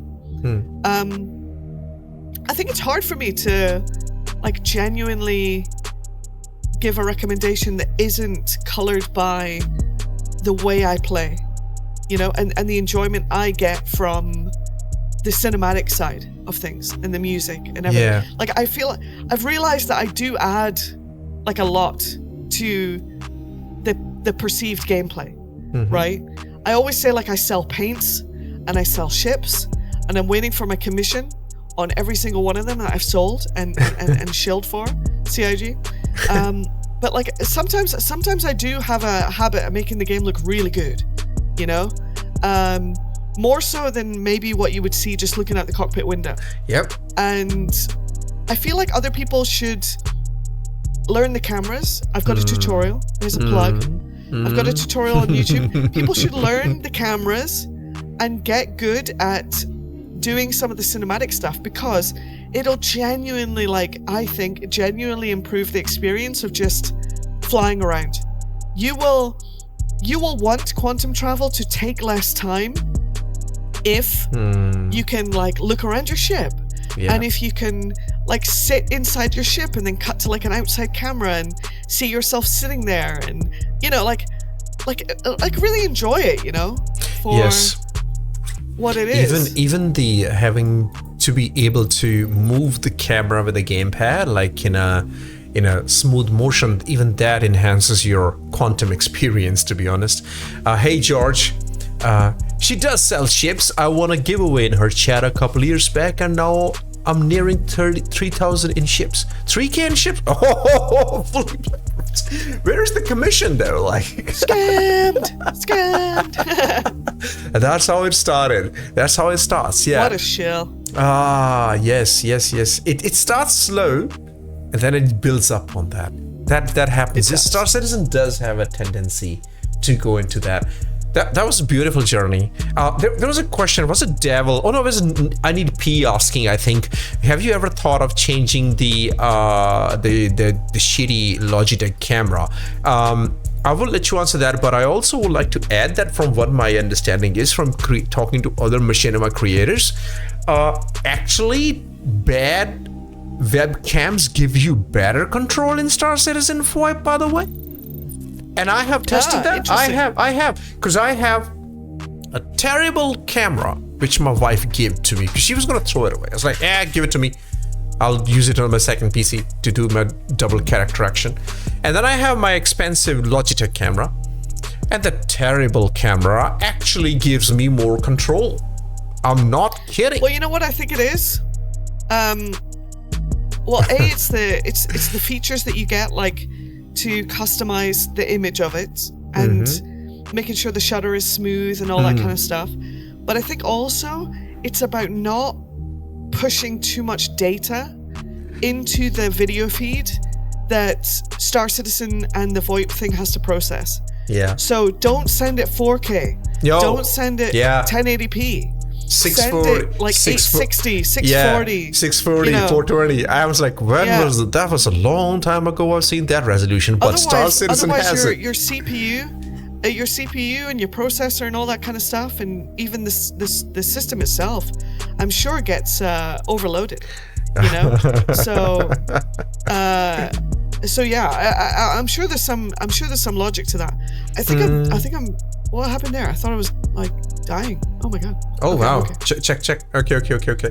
Yeah, there's a few people. There's a few people in the chat blaming you for shilling Spike, and there's Grimhex. Yeah. Well, that's all ExPat's fault, guys. That's how it all. That's all happened. Still not as big a shill as Morphologist, but no. Or level like cap. Level cap is the biggest. Cap. Yeah, level cap. They've got big shill points on the shillometer. I call it the shillometer, by the way. Shillometer. I only have 2 referrals, and they're both mine. One I got the package from my son, and the other one was my alt account from my machinima maker, because I need 3 characters together to create a machinima. So I only have 2 referrals, and you won't even find my referral anywhere because I don't do that at all. So I don't have any shillometer. Really? No, I don't. I don't do that. Well, I didn't get this IE. I did not get the Dragonfly. A lot of people got the Dragonfly, and a lot of people were telling me, "Oh, just buy an alt," and I resisted. Yeah. I still do not have a Dragonfly Kitty Cat edition. Even I don't have it. Yeah. Like Chonk Rider from Twitter, we talked about this before. He was reaching out to everybody, all of our virtual photographer friends like Nos, Dr. Fisher, and P here, and he was like, "Hey, did you get it?" And no, okay, I'm gonna send you a referral. He gave the Star Kitten to so many people by giving them referrals. I was like, no, I don't. Nice. I don't want it. And he's like, no, give me a referral code. I said, no, I don't want it. Thank you. And he couldn't find my referral code anyway. I don't know. It's just a thing with me. I don't like to I like to win contests. I love doing that.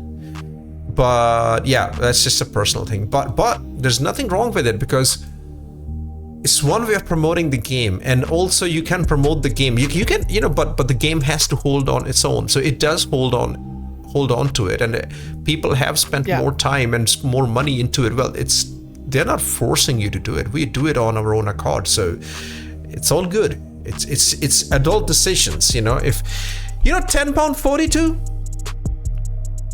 Yeah, absolutely. So it never made sense to me, but then I saw one of his videos and it was like, yes, that makes total sense. So he says, it's like, okay, guys, like, yeah, everybody says, how can you spend so much money on a ship in a game? Why would you spend real money?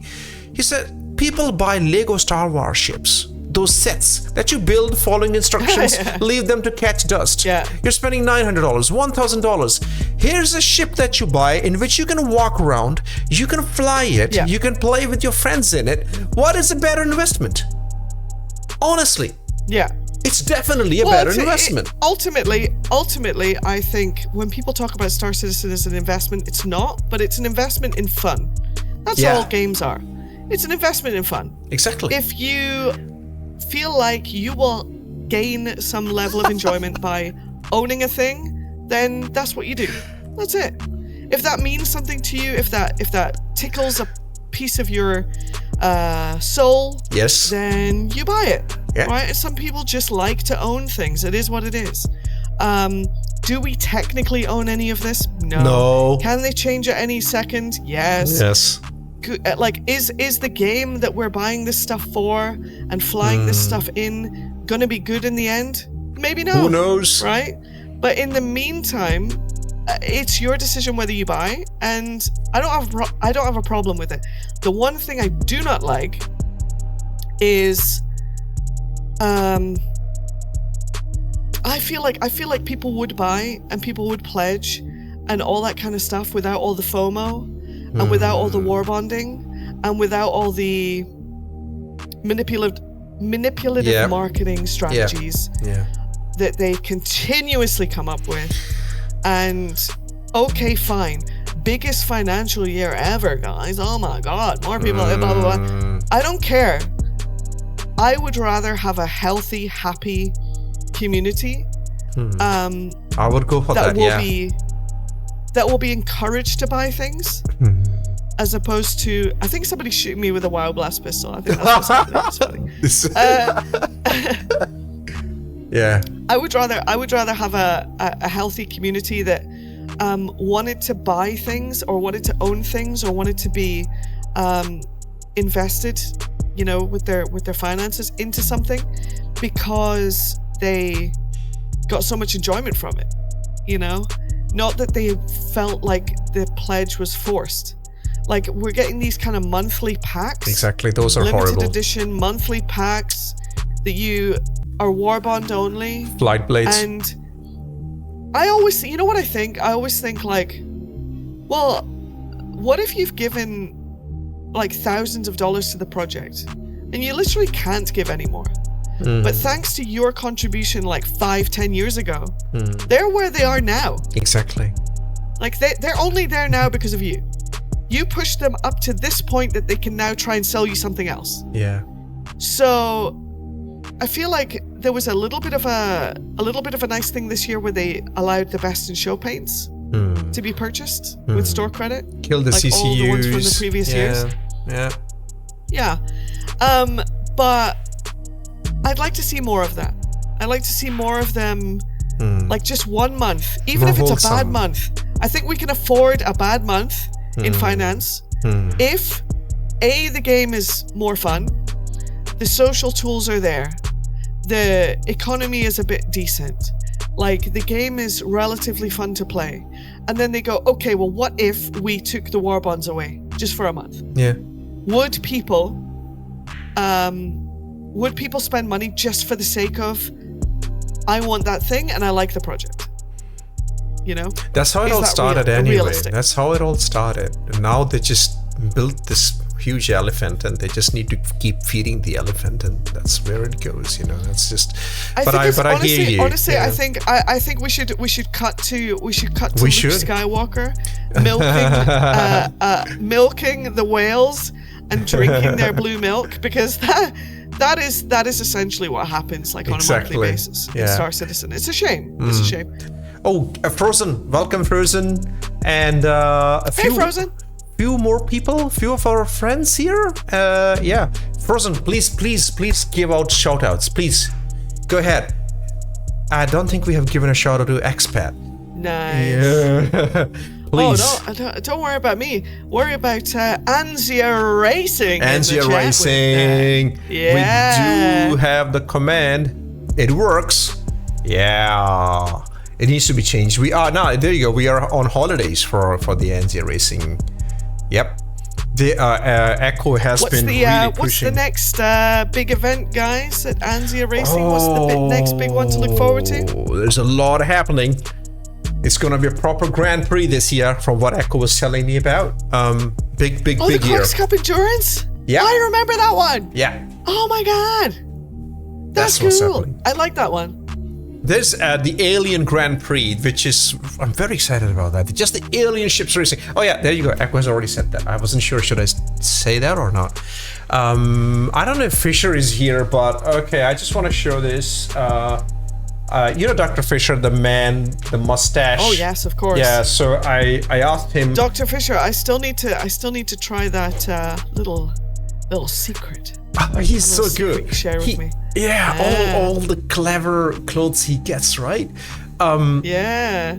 Oh, and this is the Anzia Racing website, guys. Please, if you like racing. I need to get a picture in that. Apparently, like Fisher's been giving his like UAE uniform to people for them to take like pictures. I need my picture taken in that, you know, like his Idris crew and the Empire, for the Empire, like those shots are really good. That was so cool. Yeah. During Invictus, that was amazing. Like to have him and his guys walking around the ships, and that looked so cool. That CIG should just genuinely just have players sign up to volunteer at IAE and things like that. I think we could bring so much to that. That is the community wholesomeness which they need to do. Yes, that will make more meaning. So I reached out to Fisher's, like, okay, let's do a collaboration. I'll draw one of your screenshots, and we shortlisted a few. And this was the one he picked. The tank crew. I was just showing that on the screen. So nice. It was sketched it. Yes, it is nice. It's a different style, slightly different. Just pretty much a line art, like the bare minimum of strokes to capture the feel of the character. Let me just zoom in with my camera a little bit so that you can see the details of it. Here you go. Pencil sketch. Has 16 times the detail. You can see his nose here. Oh my god. Yeah, the tank is out of, hidden in the focus a little bit. Yeah. All right. So I think I got too late in showing this to Fish. He has left. I'll post it on the socials tomorrow, day after tomorrow. Yeah, I'm enjoying my pencil art, dives these days. Done a lot of digital art. Yeah. We are enjoying your pencil art as well. Thank you, ExPat. Hey, Qualsar, welcome. You are the next guest, mate. The next guest is going to be Qualsar. Qualsar Prime will be the next racer. Nice. Yeah. All right. Okay, now beautiful stories and fun stories of how you started doing the machinima, and we talked about the improv, the music, the importance of the music. One thing I want to ask you, which I think a lot of streamers struggle with, and it's very important for any kind of streaming, is the people that you play with. Like, you have to have a very tight crew who understand the assignment. How did that side of things develop for you? Like, I know Sandeg is one, and PC 101 is one. How did you go into that? How did you decide, like, these are the people I want to play with, and these are the people I will build my streaming with? Well, I from like an early time of starting to play Star Citizen, I started watching a streamer called Library Science, and he was like he just played Star Citizen, like to the max, like really just all the bug smashing and all the like all the things that you just don't see on other people's streams, he was doing. And he was playing like this like drum and bass music, and he was taking things really seriously, and it was like, okay, what gun can we use, what ship loadout can I use, and he flew a Reliant Tana. And I got so into this, and one day I was like, hey, like you know, you want to play together? And oh my god, it's Yannick! Yannick is here! Yannick! Bonjour, Yannick! Comment ça va? Comme ça va? Oh, is that Japanese? Kambawa. Kambawa is Japanese. Omelette de fromage. Très bien! Magnifique! Omelette de fromage for everyone. Renault Clio! Oh, the command won't work here, guys. Sorry. It's the podcast. You know, Yannick, the deal. We don't have anything working on this interface. Dexter. Yes, omelette du fromage. Omelette du fromage. Omelette du fromage. Yes. Welcome, Entropy, Thierry, Boop. You guys don't say the Ninetales are coming or Lens Nation and Ninetales anymore. You used to say that, Yannick. Come on. I have Yannick's special command ExPat. I've shown you that. Random French word here, yes. But for this one, with this stream, we don't have any of that because this is just a conversation. Actually, I don't mind. I think I'll bring them into this one. Yeah, because raids still happen. And I think we need to. Oh yeah, raids are not a myth. I actually believe that raids might be a real thing. Oh, they are very much, and it's Yannick who made me believe in that myth because he's the person who has raided me the most. Nice. That goes to Yannick. Oh, what are we doing today, Boo Vapor? This is a show called A Star in a Reasonably Priced Aurora MR. I invite people, content creators from Star Citizen community. We talk about them. Today my guest is ExPat Brad. We're talking about ExPat's journey, how ExPat started creating machinima streaming, let's call it that, cinematics and a lot of improv, and what is ExPat's journey into the discovery of Star Citizen, and a lot of other things about them. And then we do a lab inside the game on our secret racetrack in the Aurora, and we have a leaderboard, very secret, just off the M2, and we have a leaderboard. Yannick was my guest a year ago, so that's what we do. Kalash, hello citizens, hello Kalash. Do I get points for the biggest explosion, or am I expected to finish this? If you're supposed to finish it, but if you crash in a unique place, then you get that corner named after you. Nice. We can have a few corners, guys. We have a Papa Juggernaut Junction. We have the Coder Crane. We have the Crampon Arcs for Mr. Kraken Arcs. Yeah, we have a few of those. Yeah. So Yannick, he actually got lost on the track. He just went and started doing the track again. And he just honestly, you might have to guide me the first time just to remind me where everything is. But does it give me in Arena Commander? Does it give me like Yeah, you have checkpoints. Checkpoints? And you have those the Lord arrows. Robert be praised. Yeah, and you will get the style points. That's correct, Echo. Yeah. Happy New Year to you, by the way. Yes, Happy New Year to you, Yannick. I think we did that yesterday because you rated me yesterday as well.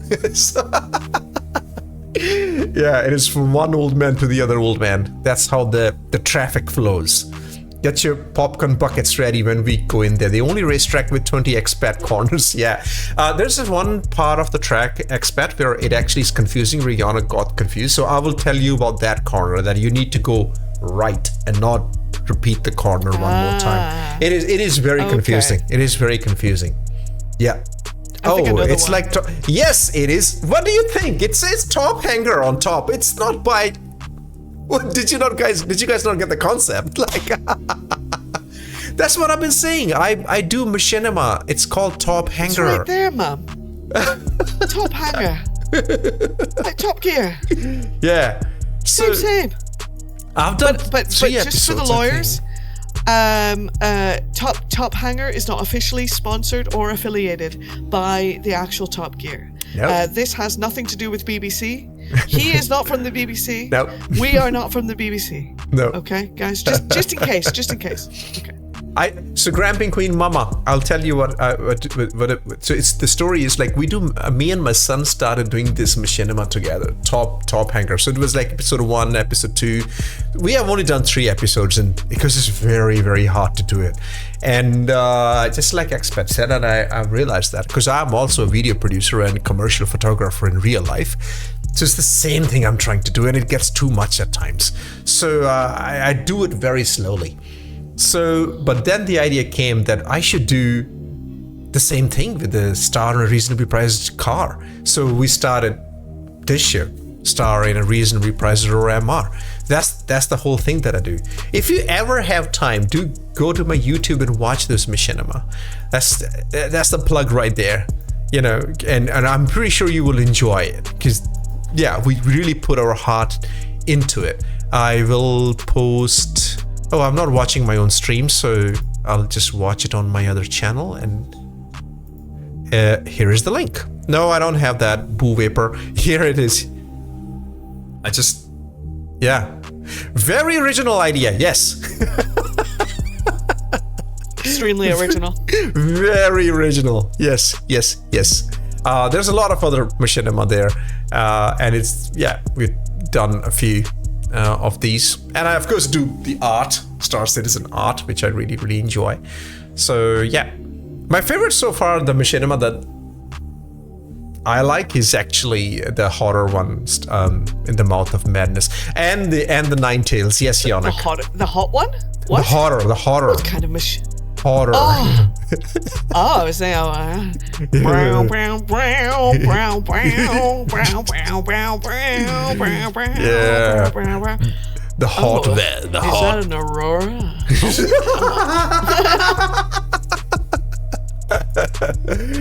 This one. Would you like to come aboard my 400i? We can go to Grimhex and do some Let's get dirty. CX. No, like literally really dirty because it's a shithole. Yeah, he runs around naked. Yeah, mama, get into that fun. Yes. Is that Halsey? Yeah. Oh, is that Halsey? Or are you happy to say, oh my god?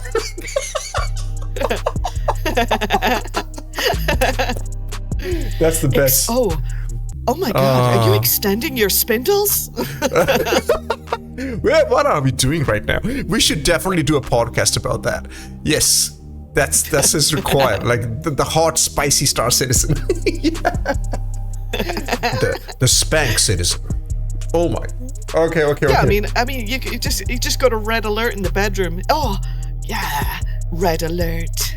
Put Just the call it Red emergency Alert. lights on. Yeah, man. Yeah. Yeah. Okay, so let's come back with the raid.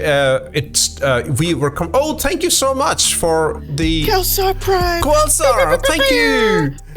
Wow, thank you, Qualsar. That is very epic. Of course, Qualsar enjoyed our talk about Spank Citizen. He's into that. Thanks to I put all my nice. I put all my ship pictures on onlyflaps.com. It's amazing. it's aviation related pictures that people might get excited about. Go to onlyflaps.com. Onlyflaps. Right. Where were we?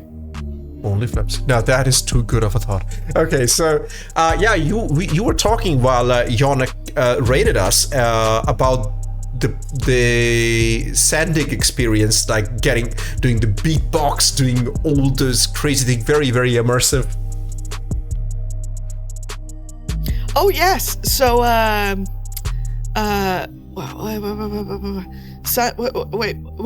How did you choose the people to do the streaming? Oh yes.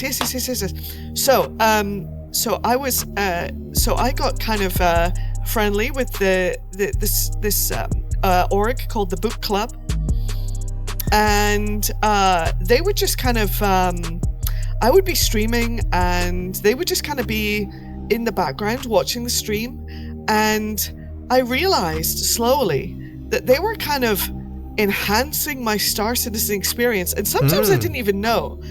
And they started kind of getting really into kind of stream sniping, but like not in a malicious way. You know what I mean? Like they would like I would come out of a bunker and they would time a flyover of like a ship or something at like the perfect time. And Library Science and the guys from the book club got really into it. And like we would do like the first time I was seen by the first time I got rated from Star Citizen, the official Star Citizen channel, after an ISC was I was doing a prison escape for the first time. I'd never escaped prison. I was doing it for the first time. And I was on attempt number, I think it was like 10 or something. Now, what the chat didn't know and what chat never knew was that outside of the prison, they were fighting off players. They were waiting with a terrapin to pull me out of prison. And those guys were outside of Klesher for 10 hours. Wow. 10 hours while I died trying to escape prison. Wow. Multiple times in the caves. And then finally, and I was doing this all cinematically and doing the whole thing and doing the whole show, and people were loving it. And finally, like the big moment happened where I made it to, you know, that big like circular area where you've got the steps that you have to run up. Yeah. And just at the right moment, I exit the tunnel. I exit that little tunnel you have to crawl through. And a terrapin flies down. Shoo! The door opens in front of me. And this guy shouts, "Get in!" And I jump in. And we fly away. And they take me to New Babbage. And I'm sitting in the back of the terrapin. I'm like, I'm in my Klesher suit, strapped into the seat. And they took me to New Babbage and transported me onto a. They said, "Get out! Get in the Ursa." So I got in the Ursa, sat in the Ursa seat, and I had no idea what they were doing. I had no idea what they were doing. I had no idea the plan. Nothing. They made all this stuff up, like beside the stream without communicating with me at all. Wow. So I was just going with the flow, and they took me to a bunker. And they've got like guys lined up around the bunker, and they're like shooting at stuff, and they're kind of like bringing me into the bunker. They cleared my crime stat. We went up, we escaped. They took me all the way back to New Babbage, and then the stream ended. Right? Okay. Happy ending. I got out of Klesher, but then they told me everything after the stream what they were doing, and I was like, oh my god, that is like crazy levels of commitment and like thank you, you know. Yeah. And I joined their org. And now we play together. So, but those are guys that kind of like understood the assignment. They liked the content I was making, and they liked the fact that I was really experimenting with everything in Star Citizen, the bugs, the glitches, the like anything we could do, we would do in Star Citizen. And I showed off so many of the things that they discovered through all their sciencing, and we did lots of like science streams and everything. Mm-hmm. So that's how I met them. PC 101 was a bit of a different story. Mm-hmm. I had an advocacy badge.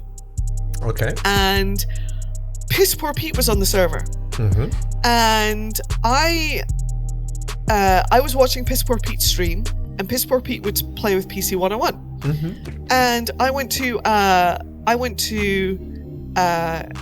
his stream, and I said, "Oh, you really want one of these advocacy badges?" He's like, yeah, I really want one.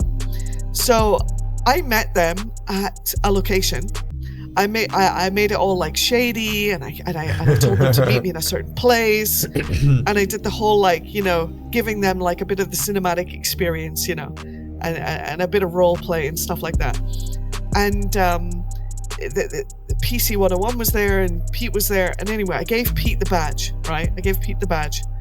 Anyway, Very quickly after, Pete apparently lost the badge.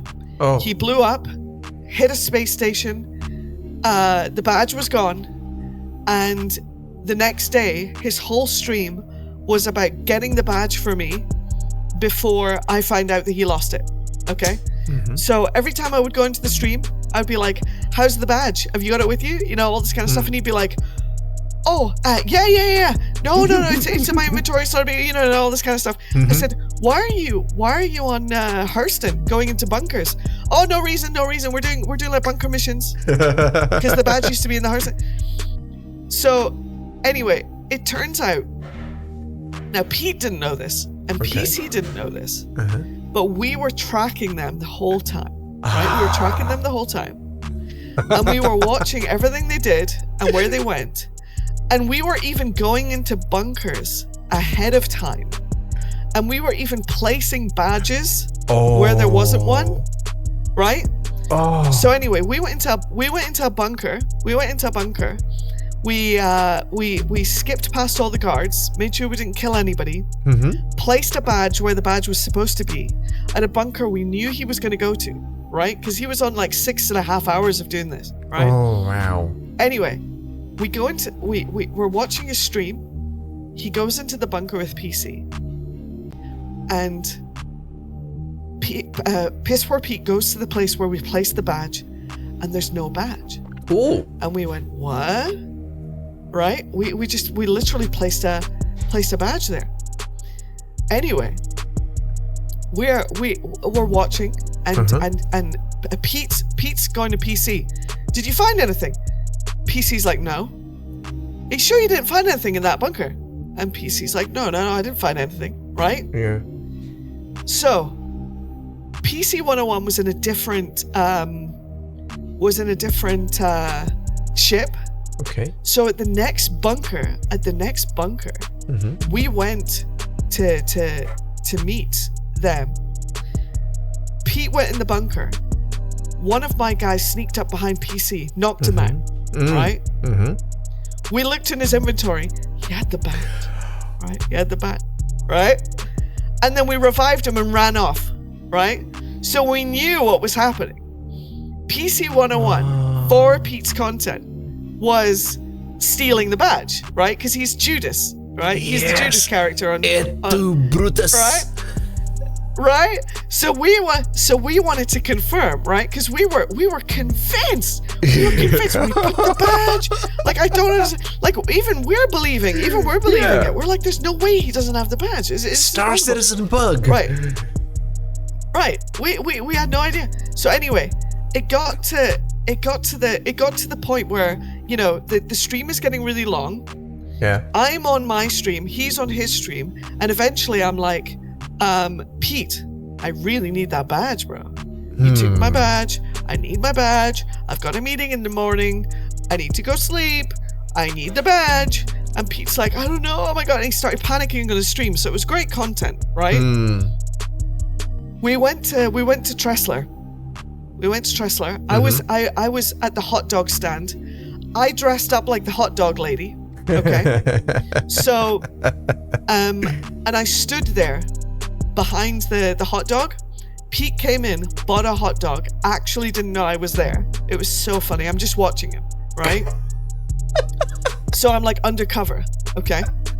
And then eventually I'm like, Pete, I'm in Tressler, where are you? And he's like, I'm in Tressler, right? And I'm watching him running around in front of me. It's so funny. And eventually, Pete went, PC shouted to Pete, Pete, over here, right? And like on a table or something in the place, there was a badge, right? Import Tressler, right? PC had placed the badge. Okay, so this was the big moment. And he found the badge, and then he was like, ExPat, I have the badge. So anyway, we exchanged the badge.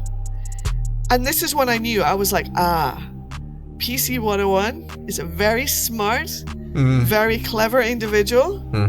And I had a lot of respect for how he was able to play around with the game mechanics. Yeah. And do all that kind of stuff to really like make someone's stream more entertaining, more fun, more interesting. And he didn't stream at the time. Okay. And he really enjoyed like going into other people's streams and like improving their content and like kind of doing fun stuff. And just naturally, he just kind of started playing with me. Mm-hmm. And he's kind of played with me ever since on stream, and it's been great.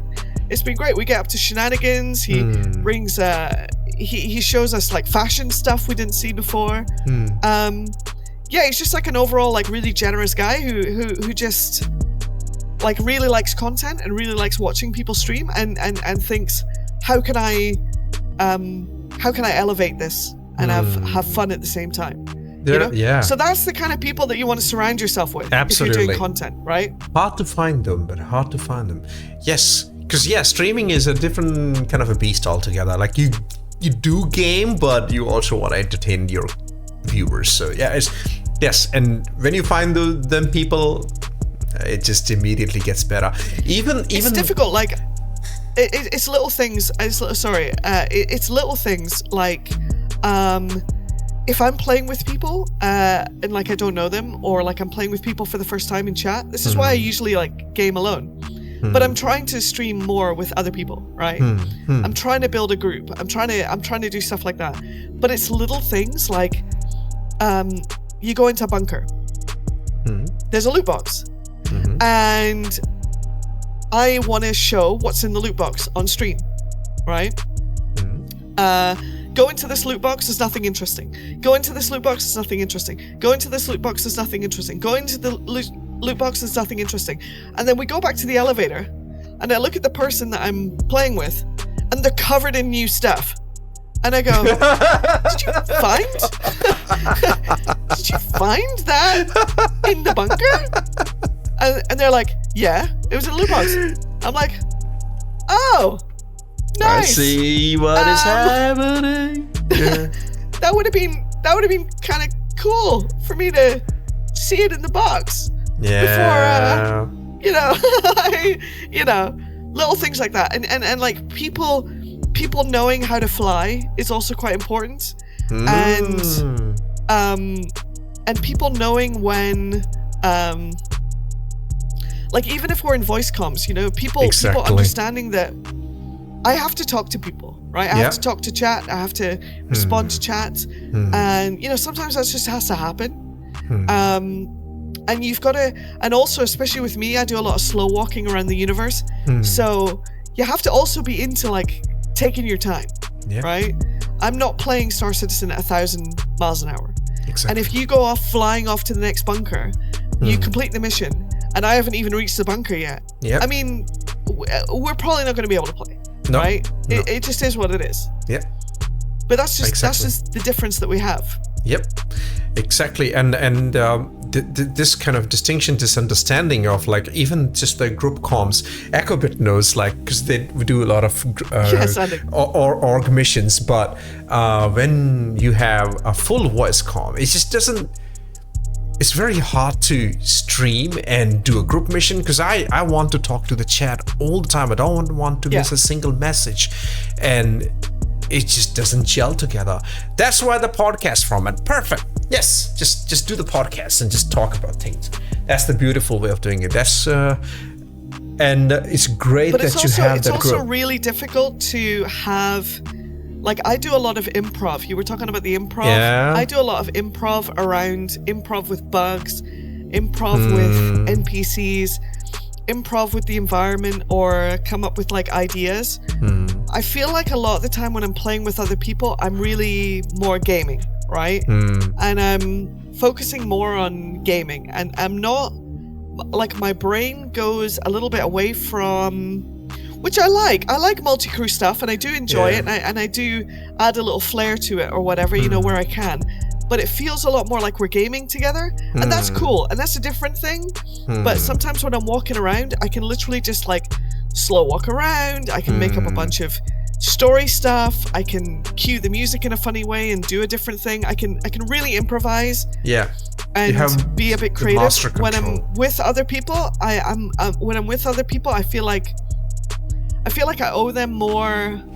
I feel like I owe them more that I'm there as a team leader or like a team player, and we're playing Star Citizen together. You know, it feels more like that. You need to And give that's them more cool. attention. That's cool, and I'm getting more. Yeah, and I'm getting more interested in that, and I'm trying to do more of that. But how to integrate it with my form of content, it's just different. It's just different, and there'll be group days, and then there's days where I'm just Yourself. doing my thing, right? And Yeah. I kind of need that, right, in a way. Yep. You know. We did this because when I streamed in the morning, we started doing these role play nights in Star Citizen. We would pick a theme, and there were 3 or 4 of us. Alex was one of them. My son was one of them. There was Sim, Arcane. I think you know Arcane. So we would pick a theme like today we are the medieval knights, and we shall only talk in medieval language. And my God, I do enjoy role play like that.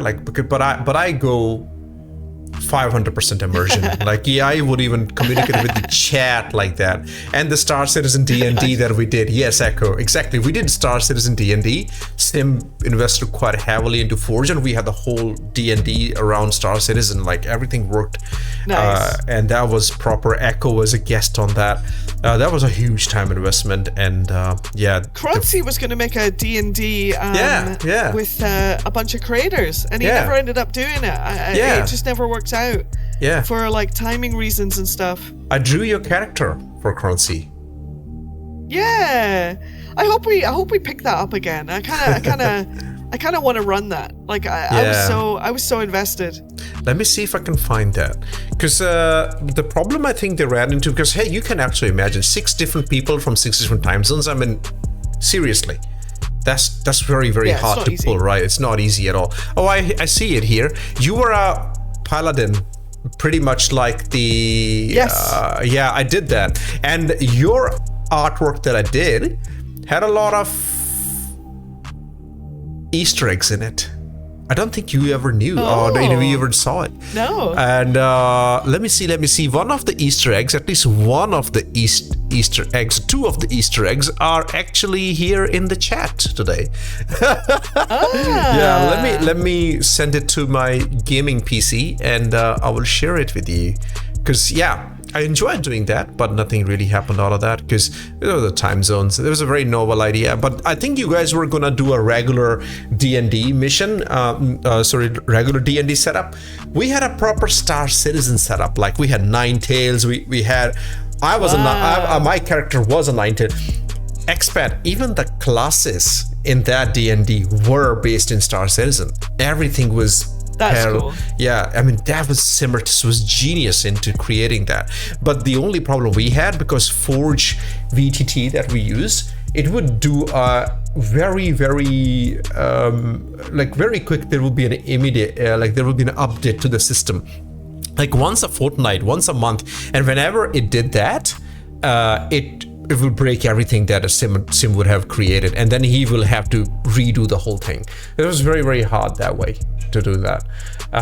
Okay, I have the artwork. I wonder. Well, if you ever want to do another Star Citizen D&D, I'm down. I can do roleplay, but that whole setup is gone because the Forge VTT. We needed Forge VTT reliability for that because we had maps created, we had characters created, we took screenshots inside the game, top-down view, so that our characters could move. We had a Cutlass Black in that. Echo would fly it, and we would use turrets to kill. Wow. Yeah, it was very next level. I mean, what would happen in those streams was people would come from D&D and they were like, how are you doing this in the Forge? How are you doing? And I was like, that was all the genius of Simmertus. That was next level stuff, man. But Echo is so technological. And creative. Echo, you do it. And, Okay, how do I show the artwork? Do I have a? Hold on, let me see. Okay, I'm gonna just. Okay, our audio won't be there, but I will quickly show you the artwork and then come back and talk about it. Okay, here is the artwork.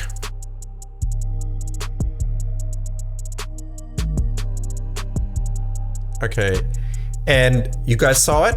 Now I will show you the hidden Easter eggs. ExPat, watch the stream. All right. Okay, there you go. So we have all these people were there in the stream with me when I was drawing this. So I had Victura, Rubensaurus. Oh my God. I can't believe you were using me to shill yourselves. That's shocking. That's shocking. Yeah, I am worse than CIG marketing, man. I was a glorified billboard for your own chat. Oh my God. Hey, I'm Ricky. in there going, hey, I'm ExPat Brat. I'm this amazing content. Why does it say Lens Nation on your... What? What? What are you... Wait, On your armor. The embroidery.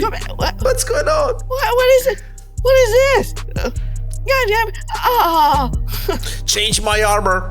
Hey, Grim Reaper. Oh, and also hello to Ricky. Rantier Reach. Rantier Reach is also in the chat. I forgot to say hello. Hello, Grim. So we had a lot of people that day, including Ecobit and Simmertus, Victura, Alex, and Meme God. And a name in the lips, that would be too obvious, mate. That'll be too Just like obvious. a face tattoo. A face tattoo. Lens Nation. Yeah, like Mike Tyson. The best artwork I did was for Space Tomato. It was crazy. Here's a warlock. Okay, let me show you what I did for Space Tomato. Nice. Yes, that took me a lot of time to draw that. Yeah, we did the whole. Yeah, Warlock Metal, man. That's what I did. There was also Salty Mike. There was Astro Historian, there was Red Monster, and who was the turtle guy? I don't remember who was the last one. Salty Mike was who was the... Oh no, but then again there was Croncy himself. Yeah. Yeah, there was Croncy as well. Yeah, we were gonna have a fun time, but hopefully the dream is still alive. Maybe one day we'll get together. Yeah, I wish that stream actually happened. That would be so cool. Thank you, Grampian. Thank you, Mama. I'm gonna call you Mama. Yes, I do pencil artworks, and I also do it on my iPad. On using a Procreate, using the iPencil. Yeah, I used to do a lot of art streams. I would draw live, and I will include everybody in the chat into my drawings. I've done that quite a lot. CIG Marketing learned a lot of things from me. Yes. I am as bad as ExPat says I am. Yes. Now, coming back to you, ExPat. Beautiful conversations. Now tell me, and you can only pick one. What is your favorite ship? Oh, damn it! I wasn't hoping to lose subscribers today, but is it a Drake? I have to make a choice here. Favorite ship. Only one. Man. All sound like 600i. I mean, I'm leaning on 600i, but I don't think it can be. That's Yonik's favorite too. 600i. I think it has to be the Valkyrie Liberator. Valkyrie Liberator Edition. Final answer. Wow. Wow. Okay. Yeah. Wow. Yeah. Why not? I mean, I'm asking you. The story behind how I got it was amazing. Okay. But technically I can't really tell it because it was like, some sneaky business. But I think it was so it's got a good story. And also like when I saw it flying like on Daymar and I saw it for the first time, I was like, oh, it was one of the first ships where like, oh my god, oh wow. And I never used to be a Valkyrie person. Mm-hmm. A lot of people were Valkyrie people, and I was like, I don't see the appeal. And then just having flown it so often and used it so often, it just kind of became home. Very, very close second, Constellation Phoenix. Very close second. Like almost Phoenix. like intertwined. Constellation Phoenix. Had too much fun with that ship. And I would say in the third spot, it's got 600i. 600i. But you did say that you have now got the Valkyrie MK2 as well.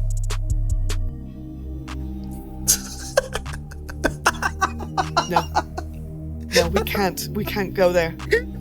We can't go there, Lens. That's my beautiful place to hurts. go with you. It hurts so bad.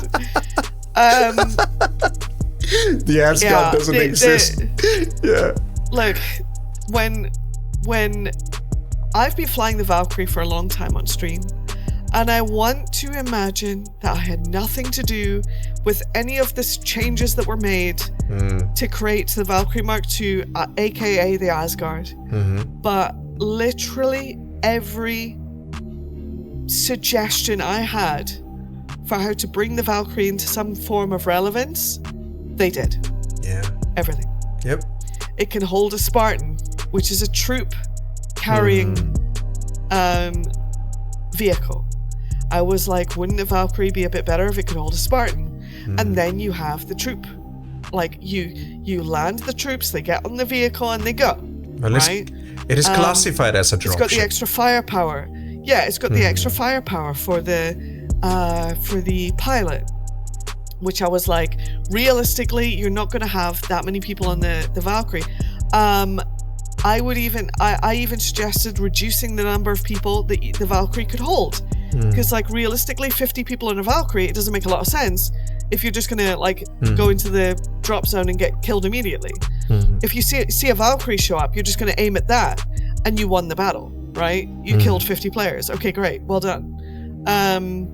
So they could have reduced the number of people on the Valkyrie, and just loads of little things that were quality of life things that I wish the Valkyrie got, the Asgard got.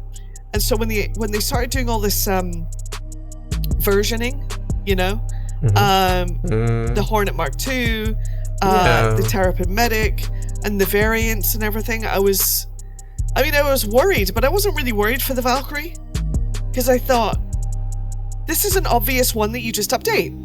You gold standard this, or you make it better. But no, they went for the money on that one, and some would say the Asgard's a very different thing, but I would argue that they've had to make the Asgard different for the sake of profitability. Yeah, for selling it. Yeah. There doesn't need to be two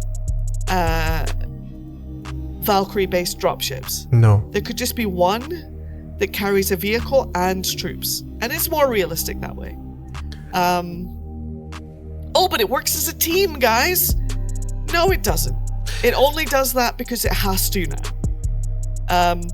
Remember, they've got control on all of this stuff, and I feel like in that situation, that was marketing making a decision about how the game is going to work, as opposed to the game dictating which way it needs to go. The game dictating, yeah. Yeah. Exactly. Somehow I feel like some of the ship design choices have been very lazy last year. You know, mishmashing of certain already created assets together and putting a little bit of work. If you do 3D modeling, you know what I mean. So yeah, but I respect your choice of your favorite ship, that you stand by. They're working with design templates now, right? So you know, I like the Zeus. I like the Zeus. I think it was a nice ship. Yeah. From last year or the year before. Last year. But more and more, we're going to see more and more. I think we're going to see less. I think we're going to see less MSRs in future. I think we're going to see less caterpillars in future. I think we're going to see less of these from scratch, made with love.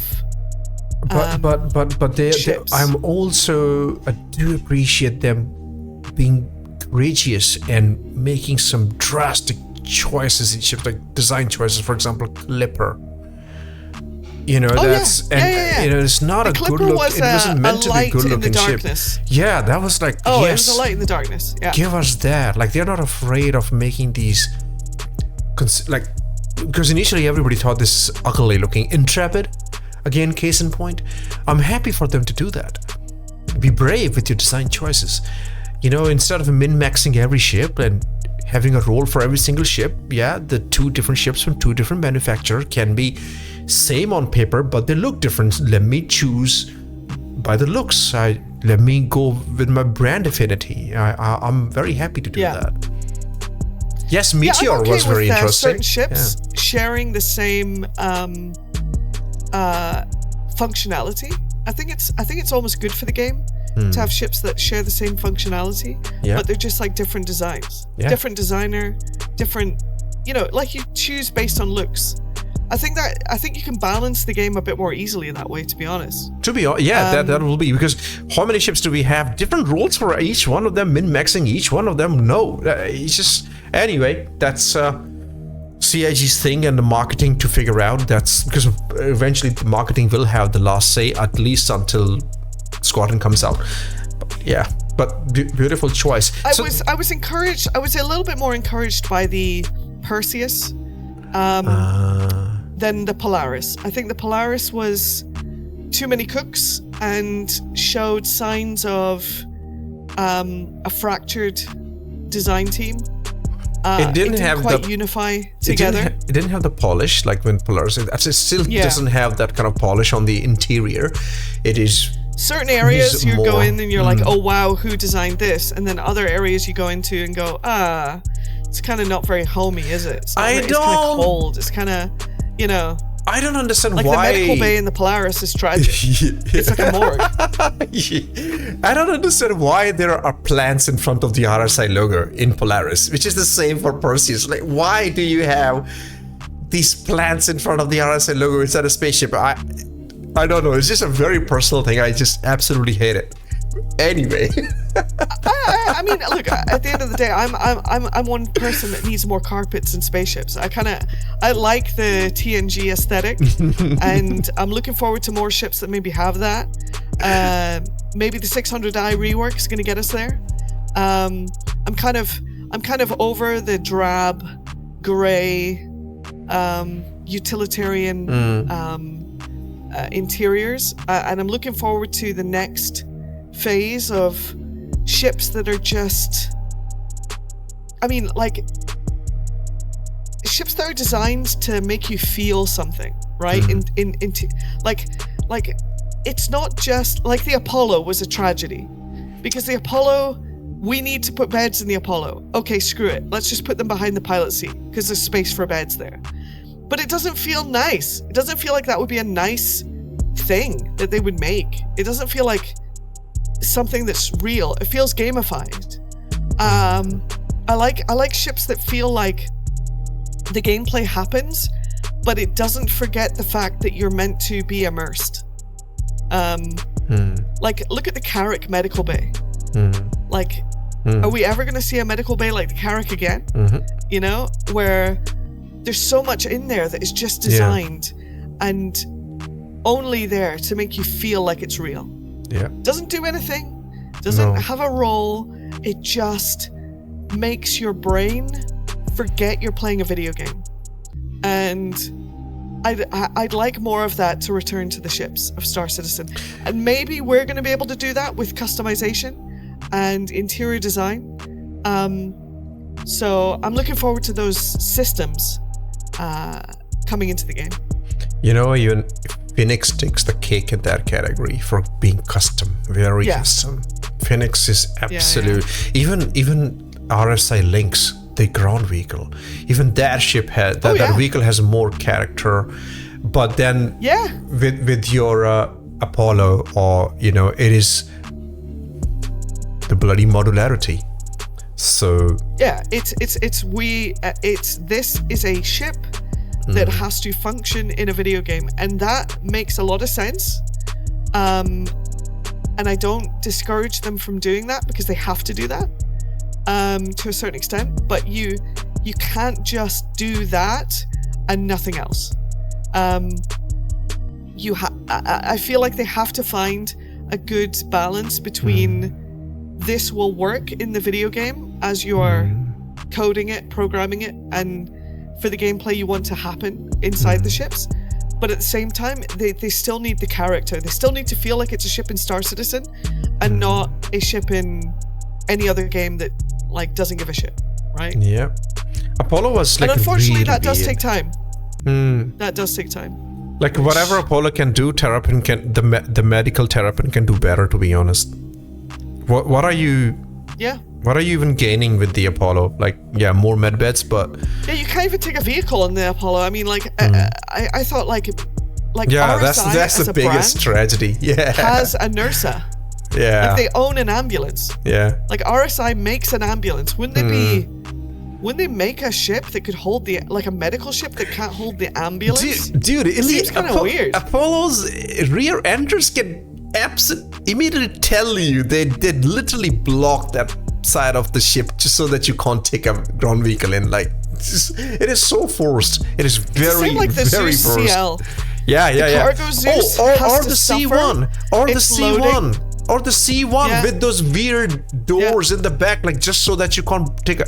What is that? Oh, that used to piss me off quite a lot. And ultimately, the loading and unloading of the cargo suffers as a consequence. Yeah. Just because they don't want you to be able to hold that vehicle. It's like, come on, man. Like, is it really going to make that much of a difference? I mean, the funniest okay. thing about the C1 is the ramp is this big, right?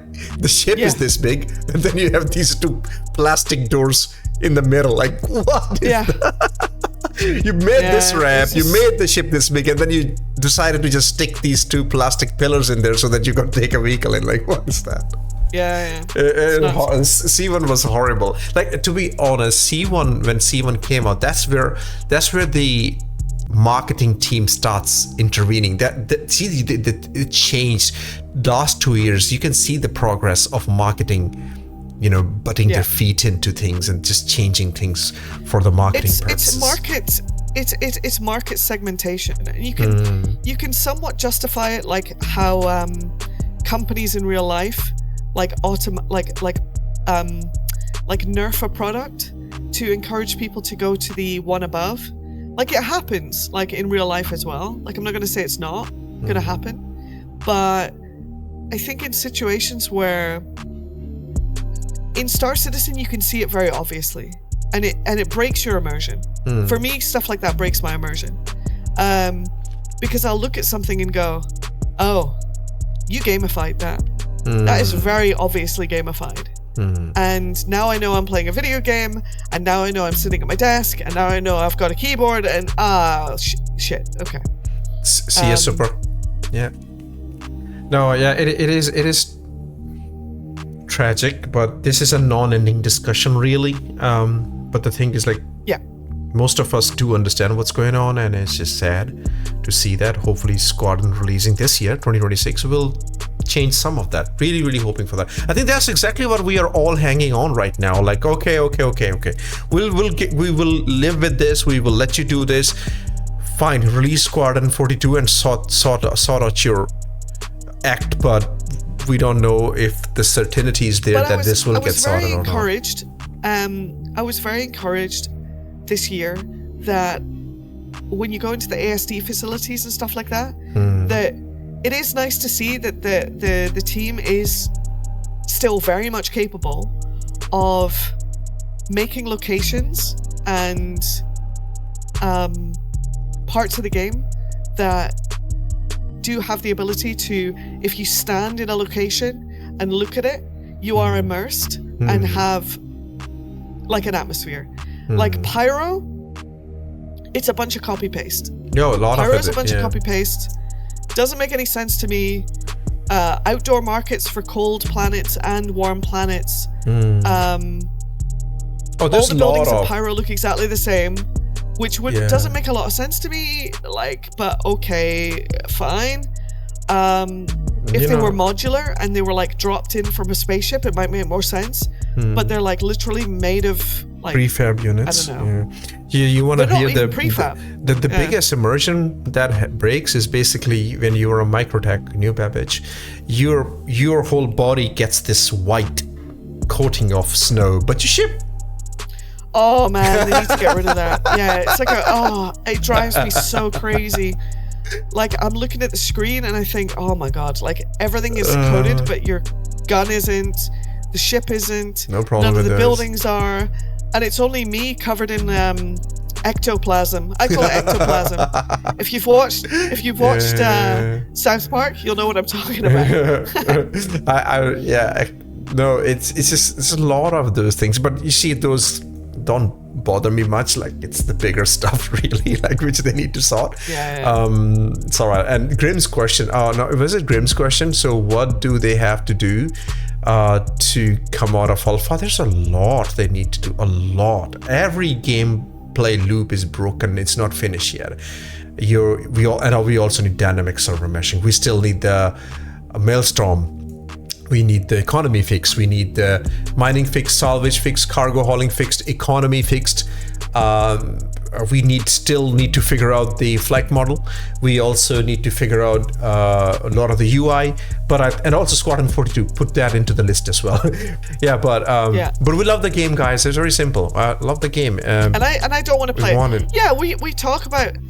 I remind people sometimes on my chat when they think, "Oh, you're just being negative, Nancy again. Oh, you're being so negative. Why are you being so negative?" Right? And it's like, you got to understand. It's like Star Citizen is a family member, and you want the best for them. Yeah. Like, you want the best for them, and you see them hanging around with the wrong crowd and making bad decisions and making choices that you, through your experience, may not make. Yeah. And you can't help, unfortunately, at the dinner table, while you're all sitting around at Thanksgiving or whatever, occasion, you can't help but open your damn mouth. Yep.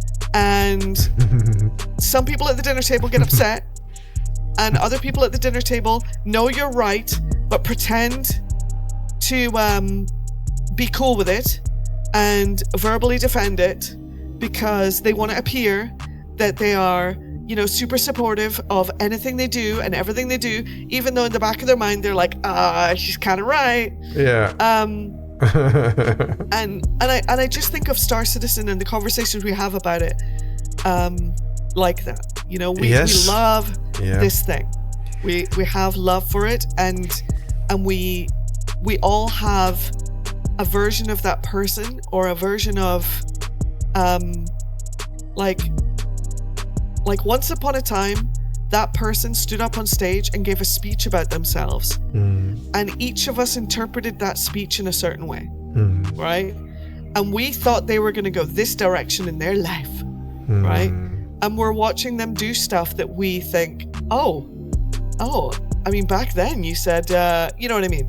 And that's constantly Star Citizen experience. Star Citizen's experience is as much talking and discussing about Star Citizen and coping. Exactly. And talking together. That's the career of many content creators. Yeah. Yeah, I know. I absolutely agree. It's good to talk. Yeah, you have to. We're all in a. That leads to some accountability. Star Citizen Anonymous. Wheels. Oh, our podcast is called Wheels Anonymous. It brings a little bit of accountability to the team. Like, I think you need, like, the example would be grinding gear games. The path of exile devs, they listen to the community, and they always try to do right by them. So it gives them accountability. It gives them a sort of some kind of direction, which way they want to go.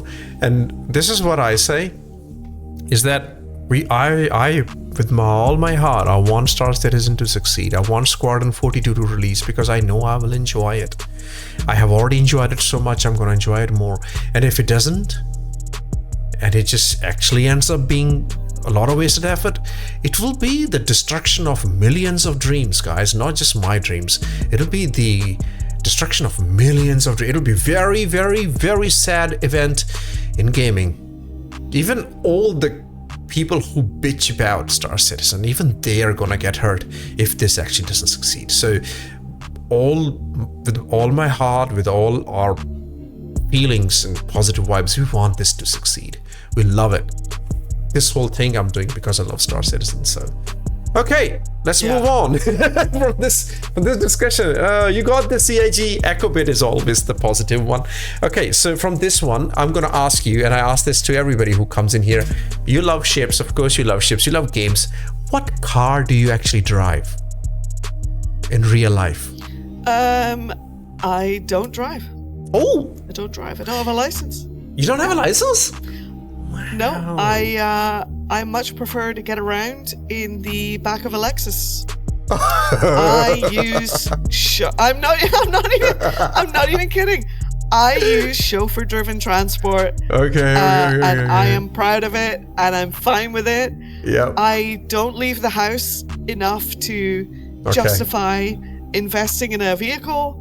I didn't get my driver's license, and I'm already too old that I think even if I did get my driver's license, I wouldn't be able to drive. I'm a terrible backseat driver as it is. I think I'd be super stressed at the wheel. And if people have come over to my stream and watched me fly, they'll know that it's not a good idea. So I use one of the applications like Uber, Careem, any of these. And if I want to go anywhere, I just call a cab, basically. Okay. And in Dubai, we've got a unique situation where cabs and public transport in general, when it comes to like private cars, are quite no, I wouldn't say economic, but like it's a lot cheaper than in a city that you're in. Like, okay, yeah. Cheaper than Australia, cheaper than UK, cheaper than all this. Like I can go pretty much anywhere for like $15. Like $15-$20, I can go anywhere, right? So it's like Dubai's not that big. I mean, there's not. I'm not usually going that far. And if I've got a job that day, then I'm getting paid. Like I'm getting paid for the day. So you have a unique situation, you know, because you're in Dubai 32 years. It totally makes sense. Yes, I cannot understand that. Okay. However, if Chris Roberts, in all his glory and wisdom, decided, I do not want these $1 billion, I'm going to give them to ExPat, which car would you buy? Like part of me wants to say a BMW. Like BMW, $1 billion, come on. 3 Series. Spend a little bit. Spend a little bit. Oh, a billion? A billion? I would say something old. I would have something like an old Aston. Ooh. Or a vintage Mustang. A vintage Mustang. Oh, damn. That'd be great. Oh, vintage Mustang with the convertible top. Nice. With the impractical white leather, you know, the whole thing. I would go the Phoenix leather. Yes. Yeah. You know, you can get them 100%. like I don't know now or not, but there's a plant. One of my mates got it, and she said she got it like they get made in Philippines. Something like you can have a vintage Mustang made for you. I think they're called kit cars or something. Never really looked into it. Oh, nice. Yeah, they look like 67 ponies. Pretty awesome. One of my neighbors has a 67. I'm old school. I'm like a big into history, and I like studying like you know World War II and you know Vietnam and all the hits, all the big hitters, guys. Yeah. The Roman Empire, and I listen to all these like history podcasts and everything. Very cool. So like anything. So I think I would have to go historical. Oh my God, a Willys Jeep. Oh, I'd get a Willys Jeep. You know the World War II Jeep. Yes. Yes. That'd be so cool. That'd be so fun. Summer, are you watching this? Car collection. Can you grab your Willys Jeep, please? I hope he's watching and he shows you. I actually owned a Willys Jeep. I had one. Not in Australia. Oh my, those are beautiful machines. Hell at Least is amazing. Yeah. There's you go. Your friend has a 67, you said? Oh, he had a 67 Mustang GTA, but he sold that, and he's now getting a very, very rare. Oh no, not this one. Bring the other one, the SCA one. He's buying the Cobra Jet.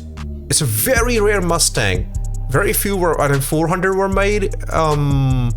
Mach 1 something Cobra Jet. He's bringing it from America, so he's my neighbor and we hang out quite a lot. Okay, here we go. Dad. Let me just this is for all the car lovers. Oh, that's cool. There we go. So that's a Tamiya kit. He builds these like those kits, like you put everything together and he paints them. So this one is so cool. This one is very well done. So yeah, it's a very rare SCA Yes. What is it? SS. Nice. Yeah. That's here you go. Thank you. He loves it. Big into World War II, big into history. Yes. That's everything, my son. Yeah, that's my young planga. That's excellent. Yeah, loves Hell Let Loose. You can talk to him about World War II. And I think I think I have shared this with you, how he got into World War II and all that because of gaming. Yeah. I think A we lot of talked people about did. that. I mean, my favorite, like next to Morrowind, I think my favorite soundtrack for any video game ever is Medal of Honor Allied Assault. Oh, the my. main theme. Oh, you said it. I'm going to take it. My favorite. Yeah. My favorite is Deus Ex. The theme music from the Deus Ex. Oh, nice. The Deus Ex 2. Oh. So, no, is it the first one? The first one. The JC Denton. Oh, I love it. And the Horizon Zero Dawn. The menu music of the Horizon Zero Dawn. I love it. I dig it. That's crazy, isn't it? Yeah. And of course, the Morrowind theme tune was like da da da da da da da da da ba da da. Yeah. Da da da. Oh my God! It's another one of those stupid birds. Mirror's Edge. Who remembers the Mirror's Edge music? Oh man, it's so good. The menu music of the Mirror's Edge is crazy. So the gaming Halo theme, man, come on, like some Halo beautiful music in games. Beautiful music.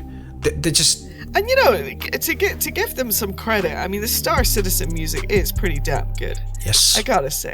Absolutely. Like, when the pipes start going and all that Pedro Camacho guy, he's a talented dude. Yes. I'm glad they kind of went all out with the music, That's gonna help a lot for Squadron, for sure. No, I bet there's gonna be some bangers in there. Hey, even the just your ambient music on the space stations, like, it's so good. Like I have, like how music attaches to your memories, like certain locations get attached to your memories. So it really makes me travel, and it's chef's kiss. Absolutely. Music is big, man. Music is beautiful. What a beautiful conversation. When people go through the wormhole between Stanton and Pyro for the first time, and they did that whole like musical cues and everything. I like how they've got like little ways of making it more cinematic for everyone. Like not just me. I take care of myself, but I like that they have ways, and even the piano music when you go to the ASD facility for the first time, and like it's like when you land in the hangar and you get out of the ship, it's different to when you enter the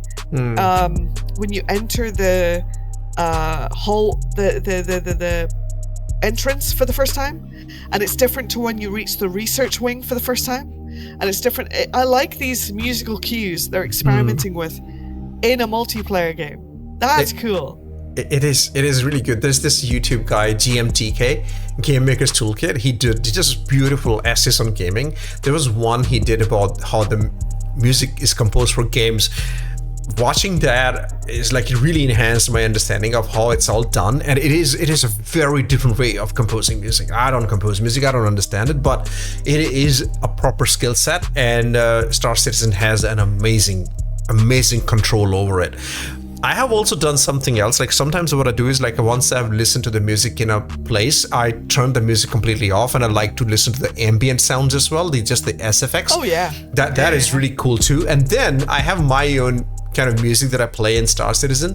So there's this guy, Astropilot, and his album Solar Walk, the Solar Walk 2 and the Solar Walk 3 Event Horizon.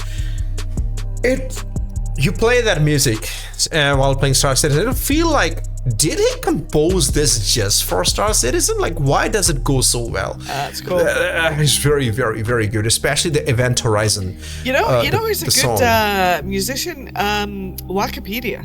Yes, I know. Wikipedia's got some banging tunes, man. I know. I sometimes put on some of his music every now and again. He listens to synth. Yeah, it's cool. Yeah. We've got a very creative community in this game. It's really cool.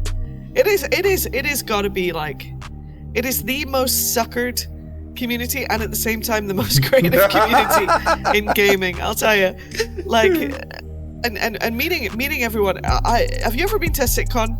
No. I live in the right time zone. I live in Pyro, man. You have to go to one. You have to go to one. I went to my first SitCon not last year but the year before. Met Sandy, Crunchy, Bognoggis, met all the guys. Henkin, Darklaw, Zero State. I mean, met all the all amazing people. Frozen, and I've got to say, just hanging around and seeing everyone in person, and just the Star Citizen community in person is also really nice. I was kind of nervous. I mean, we're going to bars with people you never met before and all this kind of stuff, but people in the Star Citizen community, it's no joke. Honestly, even I was speaking to a lot of the the gweefers, the dirty gweefers, and they're fine. They're fine. They're just it's like some average schlub, Stop messing. Not a big deal. Please stop messing with racists. Please, griefers. We like you. And I met I Need a P, who's one of the photographers for Stars. He takes a lot of I Need a P. photographs. Yeah, he was here. And he gave me a picture which I've got on my refrigerator, and wow. And even the community people from Stars, the actual CIG people, way more chilled out than I was really chilled out, more than I was expecting. And Chris, I tell you who was. I'm gonna say it, guys. Okay. I met Santa Claus. I met Chris Roberts. Okay. We had an exchange. Yeah. He said, "What are you doing in here?" And I said, "Oh my God, I'm so sorry. I got the wrong room." And then he called security, and I was escorted. No. Imagine. No, he came downstairs at the end of the Atmo Enter Atmosphere event, and he stayed there for I want to say an hour and a half, just shaking hands, talking to people, signing stuff, smiling for photographs, doing the whole thing. I told him, hey, I do this machinima stuff, and he's like, oh yeah, you were on the CitizenCon. We took some of your stuff. And I was like, yeah, that's me. And he said, and I said, I flew all the way from Dubai to be here. And he said, oh, they got lots of money over there. I could take my yacht there sometime. And I was like, yeah, you should.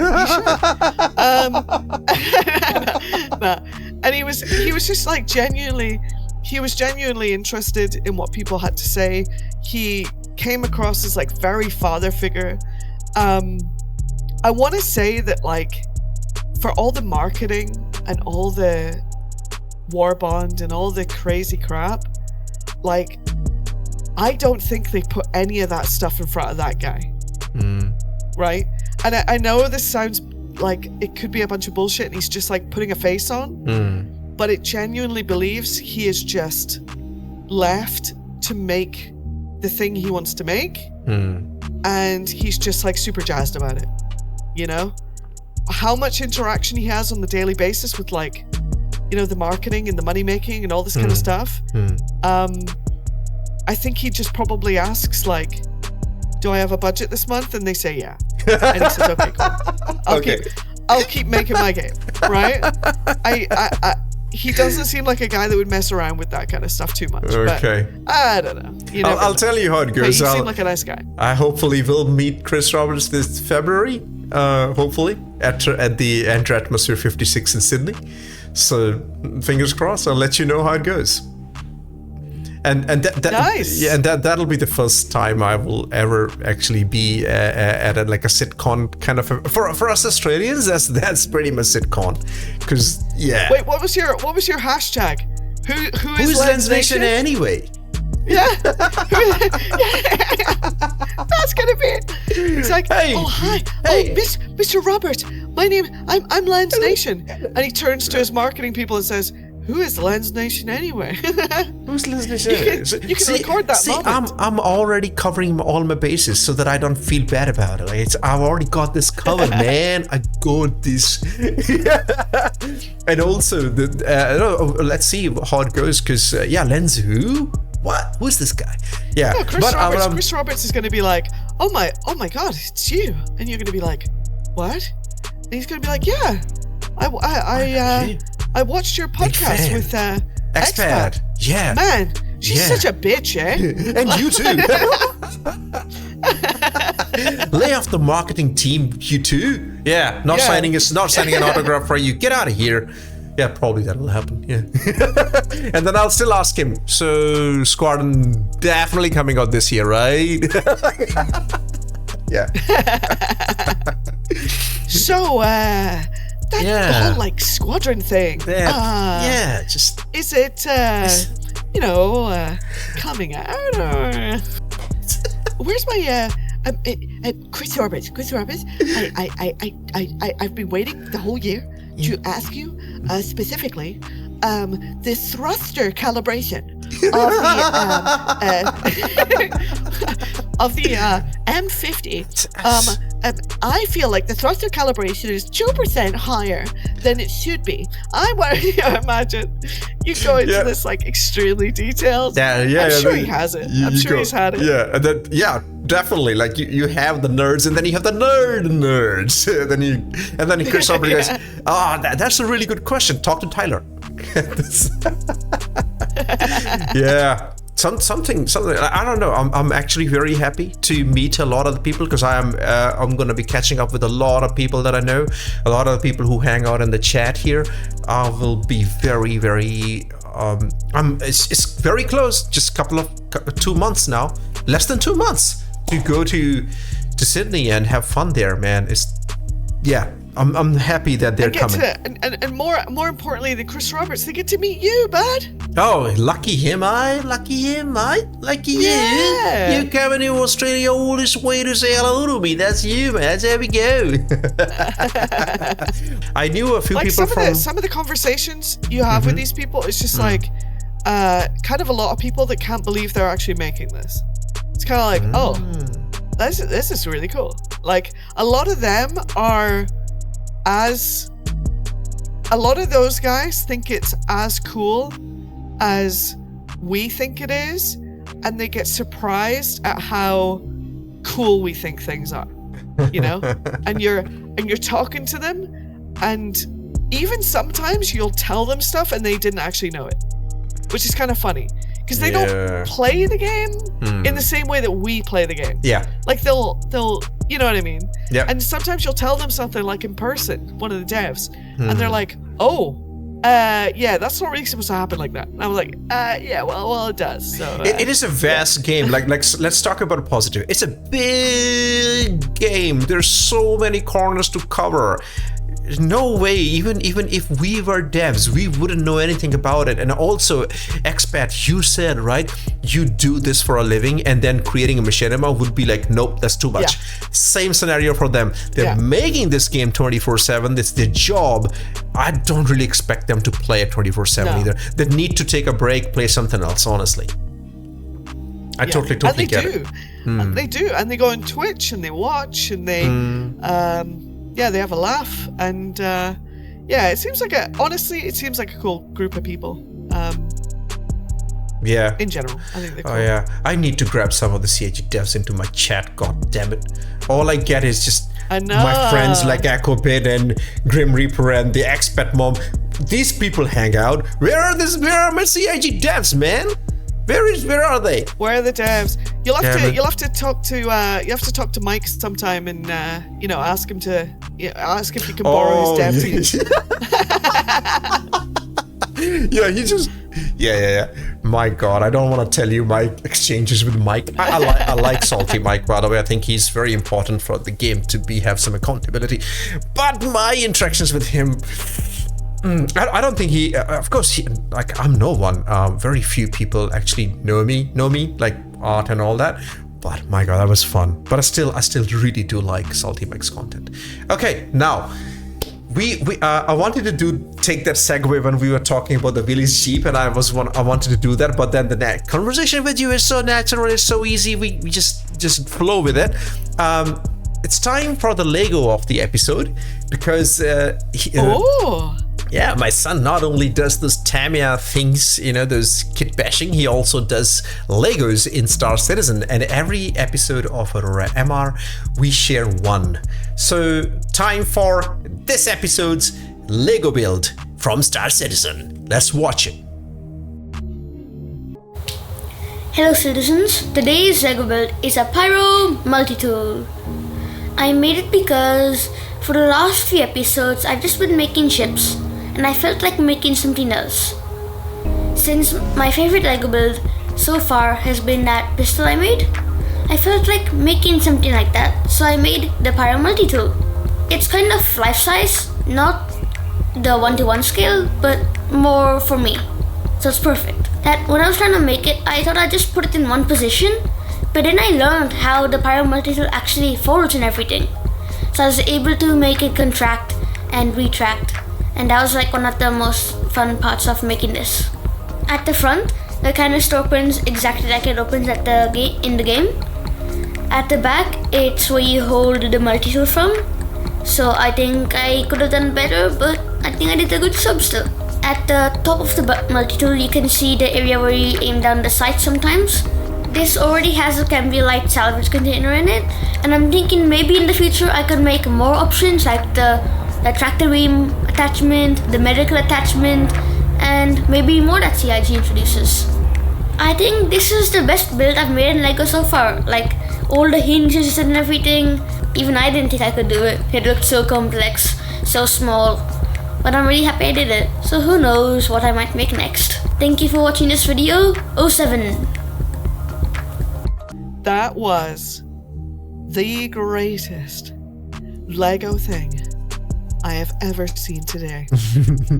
That was actually no. I genuinely thought that's cool. I love this idea. How did you come up? How did this idea start to make Star Citizen stuff in Lego? Oh, a long time ago. Like it was not planned at all. He just naturally built. So I always encourage Summer to not do Lego sets, not to follow instructions, just make his own things. So he started with tanks and stuff. Like he has a beautiful Lego model that he created himself of the Sherman. So he does that quite a lot. Oh, nice. Yeah, and then when he started playing Star Citizen, he started doing it naturally. So I don't remember. I think the first thing he made, I just asked him, like, can you make anything out of Star Citizen? And he made the Coda pistol. That was a beautiful build cool. that he did. Yeah, he used the tires as the silencer in the front, and it even had that sniper attachment. So I was like, wow, this is so cool. And I was like, I want to showcase this, but I don't want it to be like showboating or anything. So when I did the Knickknacks podcasts, I started recording this. I also Summer is when he was 8, he was shy.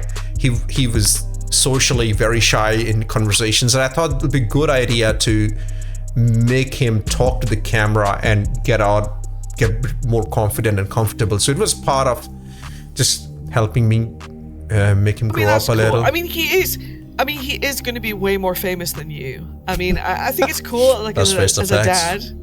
Yeah, that's first effects, right? Who is Lens Nation anyway? Yeah. Who's Lens Nation anyway? Summer, can you bring he's watching the stream. Can you bring the Sherman Lego? Because that is really, really beautiful done. He did a lot of Lego Transformers, but none of the sets. So that's where it started. And then I said, let's do this. Let's keep this creativity going. Create your own custom Lego sets. So these are all 1 year old because he's done like 12 or 13 of them, and I just banked them all. And now during this show, like the Aurora MR, I just show one every episode. Hit a Junk Plunga dad, now I place him. Oh, Lens, yeah, he's my son. Junk Plunga is my son, Ricky. You didn't know that, Ricky? What are you talking about? He's my teammate. He's in Daymar Rally with me. He's a really good driver. So we play together. We do a lot of things together. Here you go. Don't tilt it, don't tilt it. Okay. You hold it. Let me move the camera. ExPat and people in the chat, enjoy this. This is beautiful. And I don't build Legos at all. I really don't play with Legos. This is custom designed by him. No instructions followed. A Sherman. Here. Oh, that's exactly like it. Oh my god, that's cool. He's very much into armor. Dude. That is like the shape is perfect. Yeah, he really And is. I like the simple blocks. I like how it's and it's small. That's cool. He likes to do You can have things a bunch to of scale. those. Yeah, he does things to scale. Yeah. And he really gets the shape. He's good with that. Like he's standing right here. Yeah, and the tracks like line up perfect. Yeah. Yes. I'm all serious when I say this. And not just trying to praise him because I'm his son. Because a lot of things he doesn't do right. But this he really does well. M3 Lee. Hey, Wolfwind has given you a challenge, Sama. I don't know what M3 Lee is, but hopefully you know. Yeah. You got it? That's gonna be hard. Yeah? Come here and say it on the camera. He's saying, oh, that's gonna be very hard. Come here and say it. I'll make it, but it's gonna be really hard, so like give me a month. Give him a month, Wolf. But wait a minute. Before the M3 Lee, hold on. Yeah. You need like the Sherman needs to fight something. So You Tiger? need to do one from the other side. The Tiger? Maybe a Tiger 4, a Tiger 2, or a Stug. You know, you need to do something She from knows the our other tanks. side, I think. Yeah, I think he's. Have you done a Tiger? Somehow he's done a few. He's done a few of them. Like, yeah, I don't know if he's done a Tiger or not, but I don't think I've seen a Tiger. Yeah, you can talk to him about tanks all the time. We have some streams where we just talk about tanks. What? I made a Stug, but then I destroyed it for pieces for the Sherman. Okay, he's done a Stug, but he destroyed it for Sherman. Yeah. Justified. Any other Legos that you have? Something which you haven't dismantled yet? Because Renee, because of the Christmas break, she made him clean everything up, and he had to dismantle a lot of Legos and just put them away for the time because they were all catching dust. But he refused to dismantle the Sherman. He's like, I'm not dismantling this. No. That thing's cool. Yeah. And does he use like a online thing to like save the build? Like, is there any way Do that you can save the builds and share it? on the website? What website? Oh, like there are the Lego sites, right, where you can save the builds and you can share them with people, the mocks and stuff like that. Oh yeah, but you have to like digitally make them. Oh, And you that's have like to digitally. Ah. Yeah, here is this is Sluban though. This is not. No. It started off as Lubin, but then I changed it a lot to make it more historically accurate. Okay, he's made it more historically accurate. Oh, dude, that's great. That is great. Half track. Yeah. Nice. What did you change And in it's this? Africa campaign. The sides. Is this the African campaign? Yeah, it can be any. Oh, really? Yeah, because Duncan Kelp is like the main base color for every theater. Okay, there you go. Just what he said. Nice. What he said. But is that the British? Is that the British one or is that the German one? Is okay. You hold on a second. I'm gonna give you the headphones. Have a chat. Hello? Is that the British one or is that the German one? The German. Ah, nice.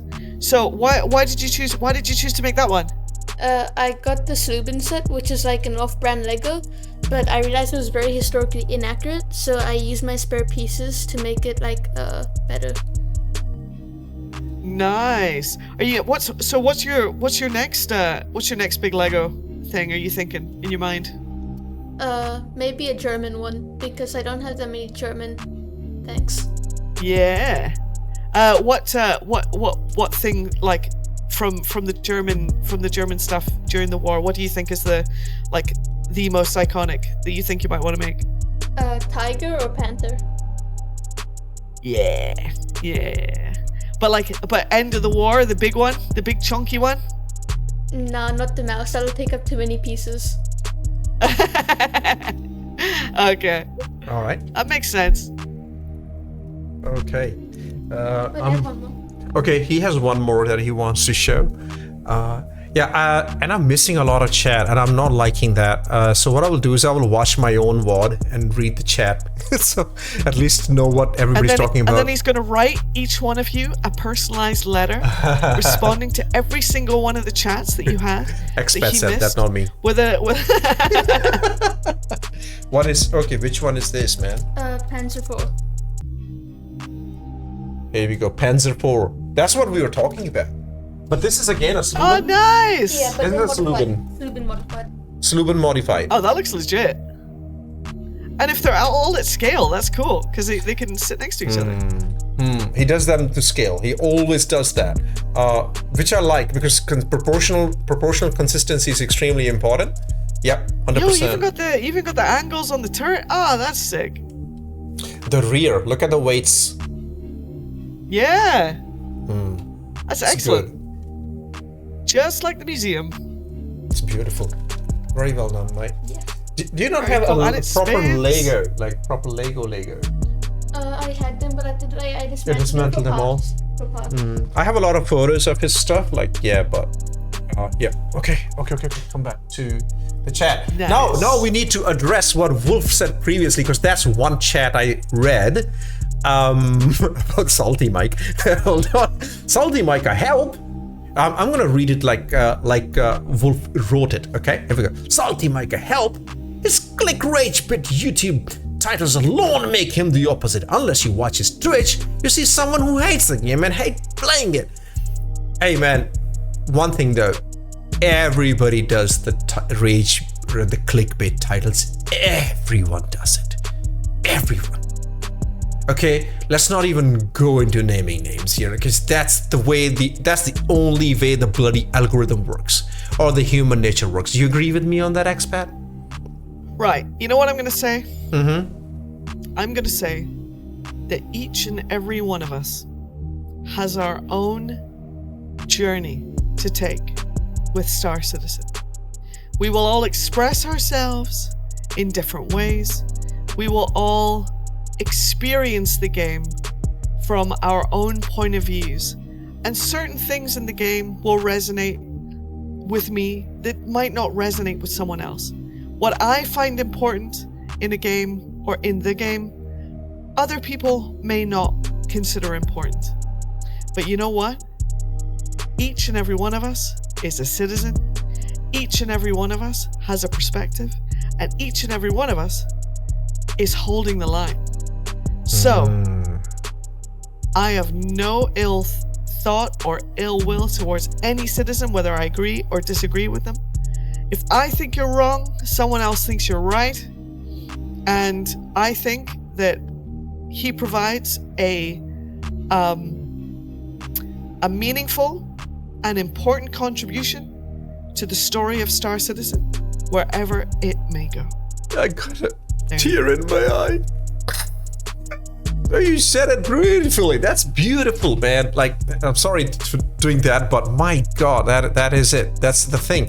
And also, Wolf, to come to you. Yes, I do watch his Twitch and even his videos, and I always know, at least watching him since 2021, there's always more context to every conversation, and it's very easy to manipulate the talk and just fit it a different discourse. So I do understand that, but you got to remember, guys, when it comes to content, this is my house, this is Lens's house, you know, whatever, like, this is us speaking our minds live at all times and responding a lot of the time to chat, whether we agree or disagree with it. So I think you have to take everything with a pinch of salt.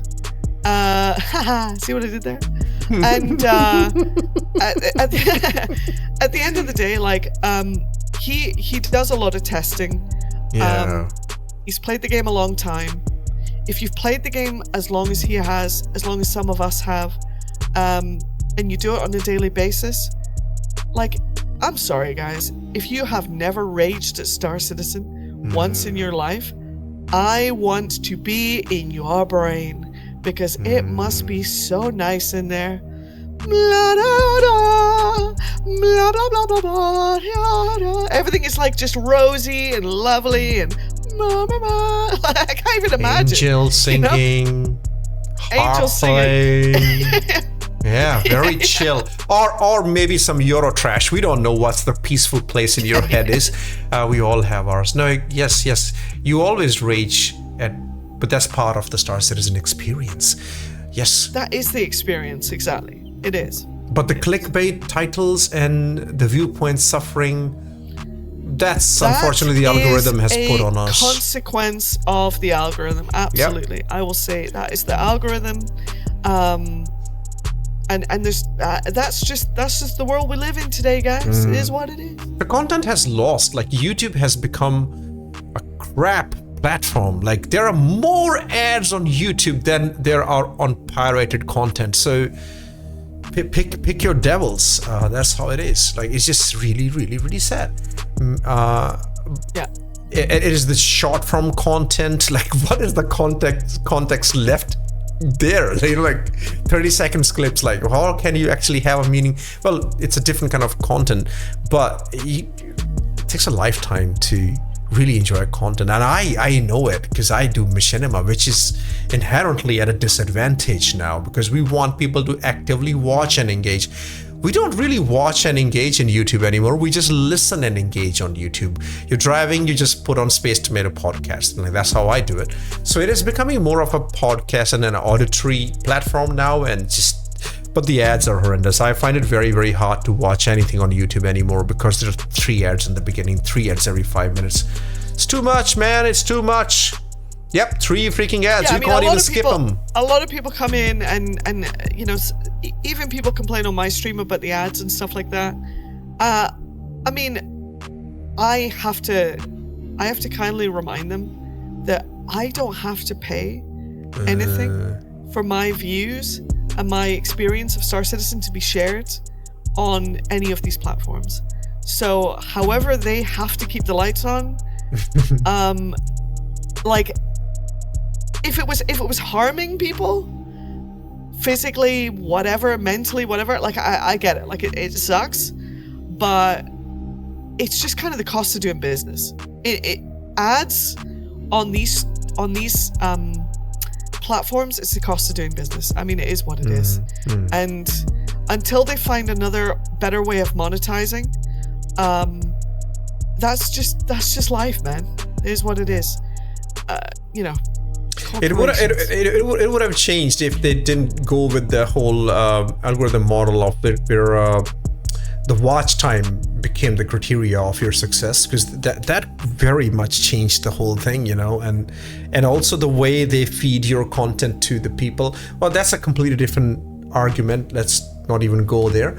But FreeTube, and I don't like using FreeTube because the content creators are not getting anything from me if I'm using FreeTube. However, with that many ads, I can't watch YouTube. It's just absolute crap. Same with Netflix, same with Prime. I'm just happy to use Streamio now. You know, I would go with Debrid and just I subscribe. Do that. I mean, look, I subscribe. Like, I don't get ads. I use Twitch Turbo. I use YouTube Premium. I'm a sucker, but I don't get ads. And you know what? No. I feel like I get value out of it, to be honest. Like, I use it all the time. I watch it all the time. I mean, it is what it is. Like, just at that the cost point, of a coffee. Just at the point, Wolf has subscribed to me with Prime. Imagine.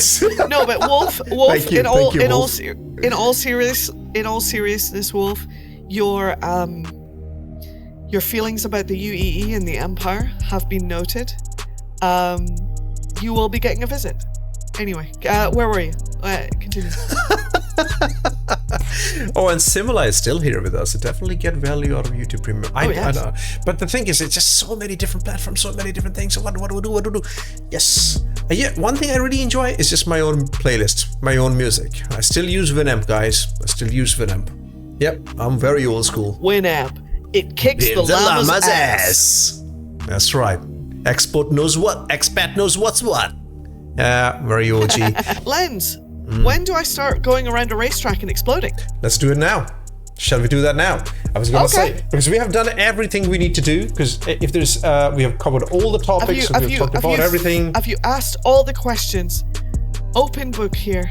I have asked all the questions and more. Like, and yes. we have covered so, we even know me talked about Salty Mike. You know me. Yeah, yes. It is, we have seen so many NPCs trying to photobomb your screen now. It's time. It is time to do the lap in the game. You're still not my friend in the game. What's going on, mate? Oh, yeah, about that. About that? How about Imagine. not? How about no, it leaves. You'll have to leave. Yeah, you'll have, because we're gonna do it in Arena Commander. You gotta go to menu. I think it's menu time. Okay, we're gonna go to the lap screen, guys. Ready when you are, sir. The new training. I'm ready. I've already pressed X. All right. X. Okay, craziness. F6 hold. Wow, my ship is there, F6 but not doing anything? All right, I'm going with it. Go. I will catch up with you. Holding F6. It worked. Beautiful job. Let's go catch ExPat Brad. Why is it framey in this section of the track and not that framey later? This is weird. That you can see, very tricky corner. We have the ExPat Brad 1.0 racing coming down the fists of Robert.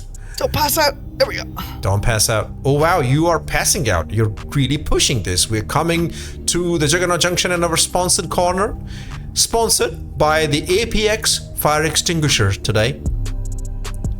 Let's see if the Aurora Golden Standard gets the proper engineering console, and will that be sold as a separate ship? Controversy 101. Yes. Oh, this is There's a little bit of a gap between these two turns, and now you use the afterburner ExPat. How are you enjoying this sunny, polluted morning on Lorville, ExPat?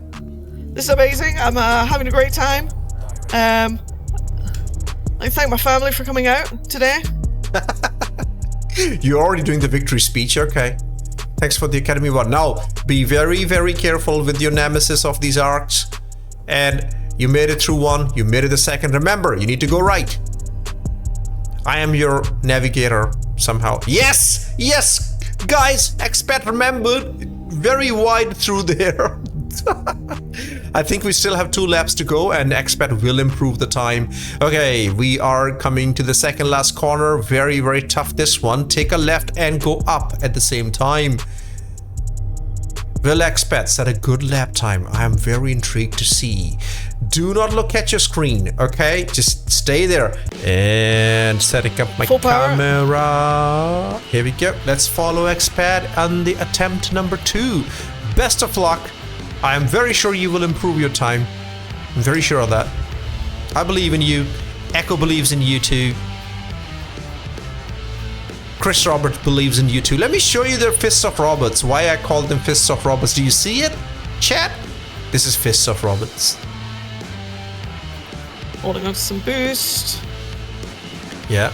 Take a turn to the Juggernaut Junction through the sponsored corner. Is it me or the pollution just got heavier here? A lot of smoke. Mr. Hurson is also watching this race from the lobby of his building. He approves. Through the drums. This is the afterburner section.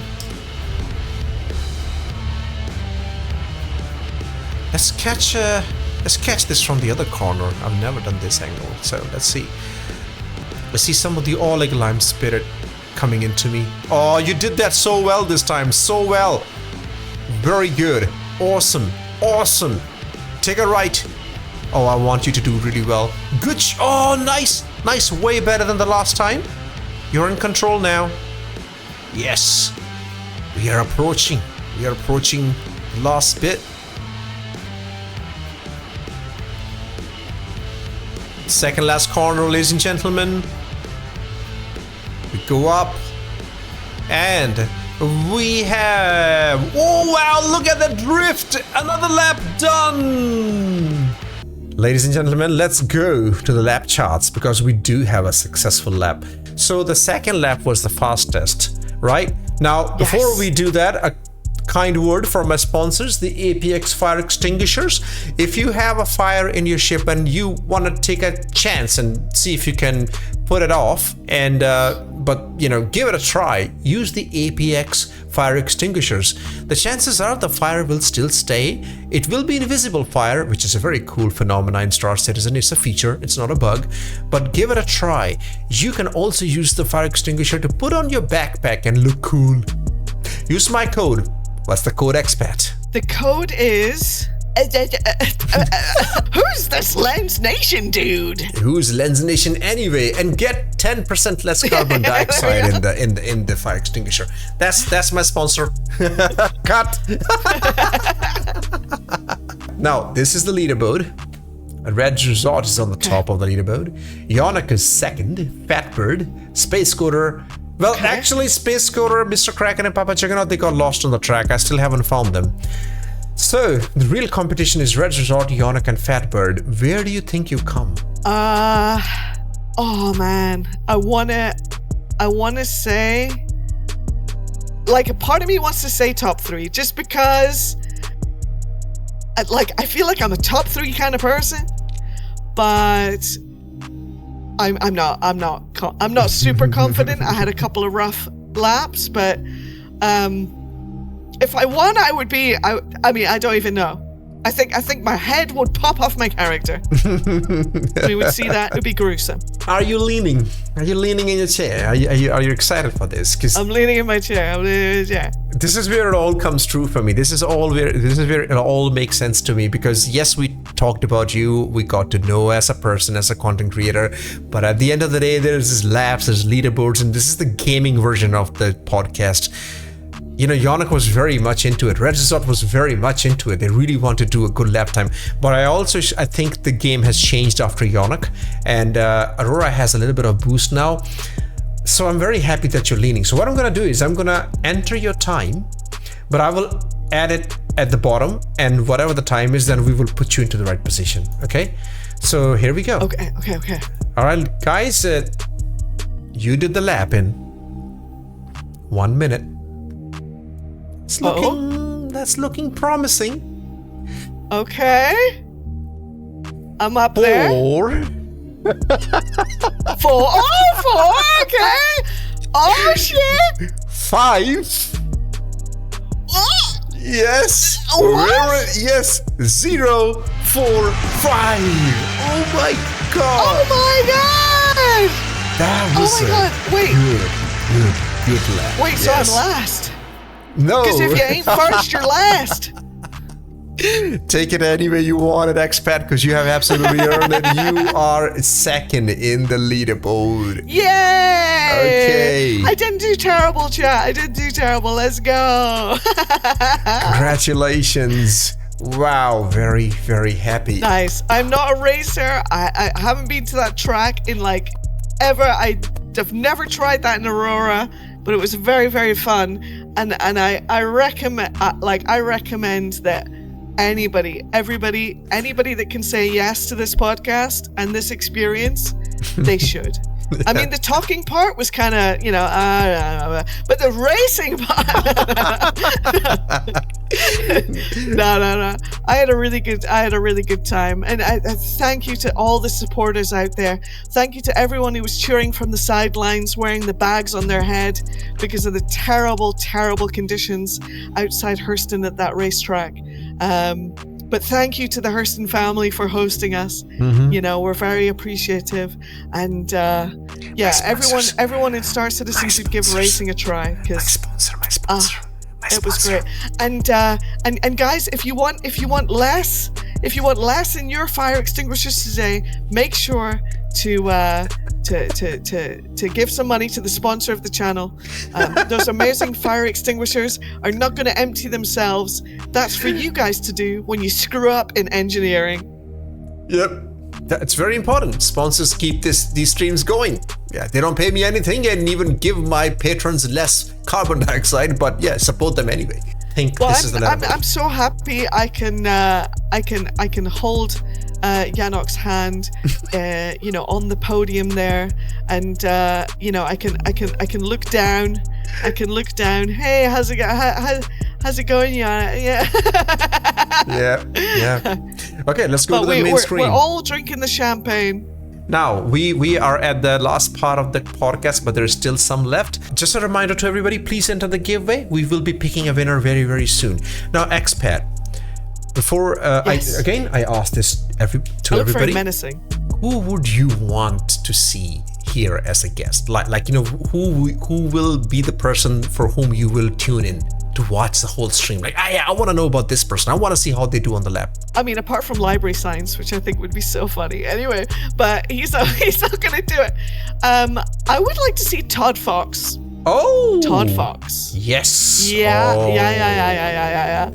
Not only would I be curious how he takes part in this, but I think it'd be kind of hilarious to see him stream. And actually, I think it'd be nice to know a bit more about PC 101 as well. The mysterious PC 101. I think for a lot of people that would be quite interesting.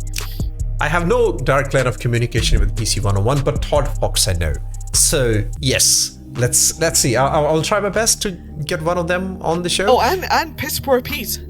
Oh, Piss Poor Pete would have Pick a good one, time. man. Yeah. Oh my. You got a list. You got a list to get through, my friend. I remember when you were in the chat and you were like, "Oh, we can get this." I mean, I really want to have Obsidian Ant. Oh, I want to have Obsidian Ant, and I want to have Darklaw. You need to get Darklaw. Darklaw. Oh, Darklaw's gonna smash us. And Henkin. Henkin as well. Henkin, yes, definitely. No, Henkin really, really well. I'm just going through the list slowly, but my dream list really is Jared. Really, like I want Disco Lando here. Oh yeah. But that's not gonna happen. I want Obsidian Ant. I want Legacy Killer. Legacy Killer HD. I would love to have Level Cap Morphologist, but then but I don't have line of communication with them. And Salty Mike, I would love to have Salty Mike here, because we Mike, I'm warning you, Mike might not even do it because he's really competitive. Like, okay. If he thinks he's not gonna win. Oh, okay. No, more than that. But he'll do it. I'm sure. My reason He'll for practice, having though. Yeah, my reason for having Mike would not be to the lab. It's more about because we see that side of personality where he's always engrossed in the game. I just want to have a very free conversation, just like Salty Mac as a person, like he has a lot of experience, like his history at the casino and all that, like who is he as a person, and exactly like what I was interested in you. This is your story, that's what I want to learn about. Like, I feel like you need to, like, when the show starts next time, you need to have like the ticking clock from 60 Minutes. Today, today on Top Hanger, we talk. Probably. Yeah. We don't have the Top Gear limitation. We can go as long as possible. But the thing is that, like, who is morphologist? Who is morphologist anyway? There was another name I was thinking of, Critical Nobody. Oh, I would love to have Critical Nobody. I love that dude. So yeah, that's a dream list, but slowly we're going through. It would be more easier, more plausible to do this if there was more visibility to this, but it's up to everyone in the chat to share, to like, to subscribe, to hit the bell notification. That is up to everyone who watched this, to comment on the YouTube video when it's shared and express how much you enjoyed it or hated it. I mean, really, you hated it. It was horrible. You know what I mean? Too much tell talk, man. everyone how much you hated it. Tell them, because comments are good too. Yeah. Hey, yeah, and watch some Machinima too. This is not. Hold on. This is what I usually don't do. So I'm gonna put the link. This is the YouTube channel, which is completely separate from my other YouTube channel, which is the Machinima. This is where all these episodes go. All my previous guests, all there. Really, those are great conversations, guys. Just watch them and you hear them. Don't even have to watch them. You will know a lot more about your favorite streamers, your favorite content creators. I definitely enjoy this. Like, who knew ExPat couldn't drive? The expose. I mean, they trust me to fly these. Somebody trusted me to fly an Idris the other day. I mean, imagine. Big steps. They don't even know I don't drive. A lot of trust there. Yeah. Anybody who wants to enter the giveaway, please do now. You have 30 seconds or so, and then we will pick a winner.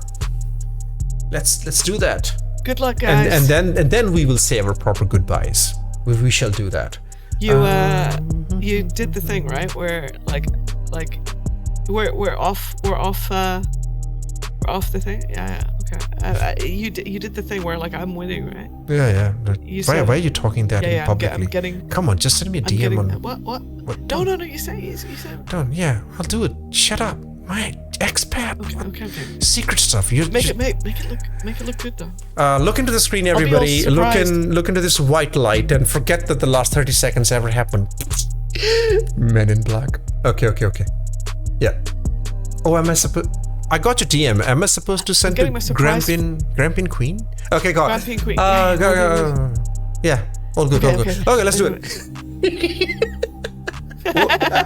Work 30 seconds. Yes. Oh man. Okay, let's bring the wheel of names. Let me do that. Wheel of names. The wheel of names. We have a very similar vibe in a lot of things, don't we? Like the drama part of it. Memes, man. It's a memes, man. Yeah. Okay, there's a wheel is here. Let me grab all the entries. Okay, I'm gonna stop the giveaway now. Here. That's the wheel. Are you able to see it? Yes. Okay. This is a website I use. It's not rigged or anything. There we go. You spin me right around. We need that track right here. Okay, I'm gonna spin it. Let's see who wins the Karna Ascension rifle, given to me by my really, really good friend Wayne DC, who I will be meeting in real life in Sydney at Enter Atmosphere. Here we go. Very hypnotizing. And let's see. Do you have a favorite winner today, ExPat? Oh, who do I want to win? I think as long as you've watched this podcast, you're all a winner. Nomination is what matters. Okay, I want Ricky to win today. I want Ricky Dicky to win. Here we go. Let's see. And this is the proof it's not rigged. Unless Grampin Queen wins it. I mean, imagine. Now the next winner will feel dirty. Nah. Oh! This. Yes!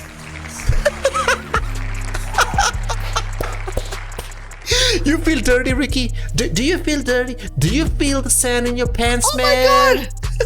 Ricky got it. I just see that now live on stream. Yeah, Ricky got it.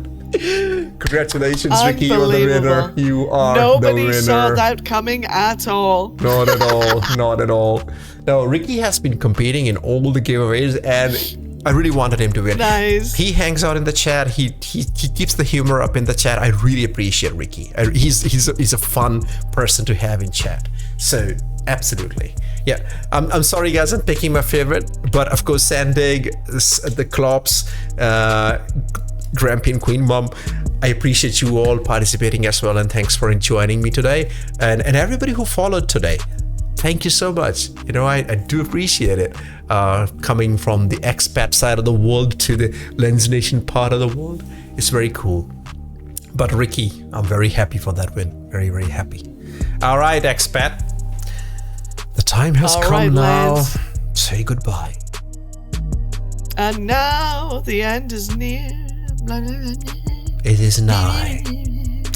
I gotta say, it was a pleasure having you here. The time passed so fast. I don't know how long we've been streaming. This was beautiful. It was way better than I ever expected it to be. Exactly 4 hours and 43 minutes. So I'm going to have a chat with my agent. But yeah, it was great. I will talk to my agent as well. We will see how we process your check.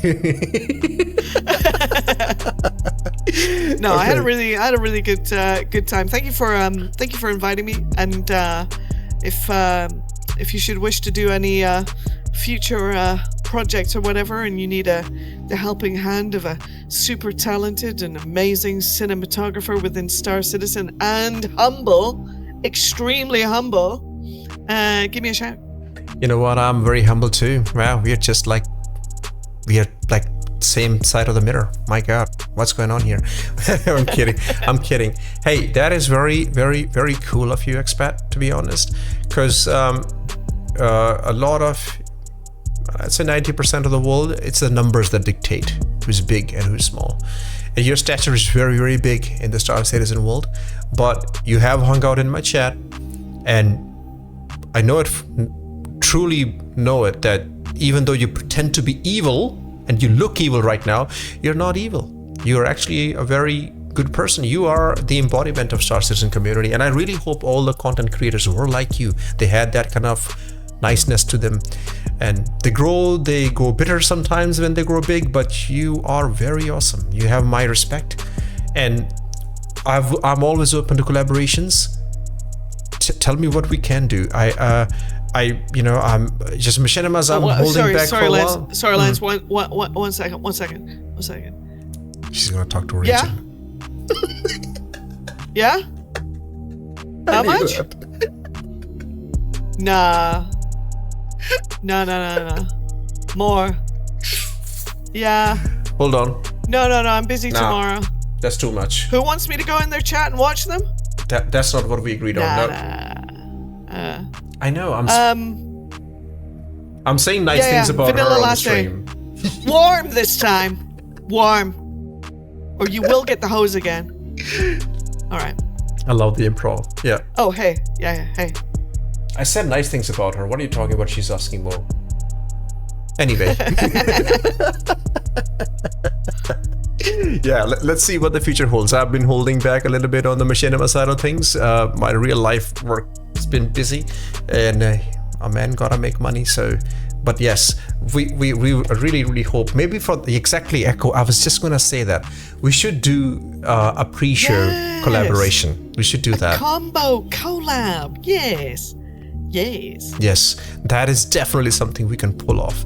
24 Hours is coming back. There's a lot on the charts, on the cards, for Anzia Racing. There's a lot Echo is cooking. The alien ship race, guys. Come on.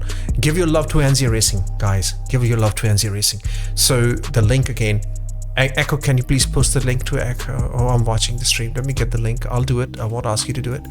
Echo Bear is an amazing part of the community. My introduction to ExPat was through EchoBit. Like, I knew ExPat before Echo told me about ExPat, but I really got to have a direct line of communication through EchoBit, so I'm forever grateful for that. Echo has the link ready. Yes, okay. And I've seen your pre-shows. Those pre-shows are nuts, man. They're like, it's always like, oh yeah, you're gonna go on an hour before, and I'm like, okay, cool, okay, yeah, let's go. And we start the thing, and I was like, welcome to the and I do the whole thing, and then like it just feels like as soon as I finish talking, okay, the race is about to start.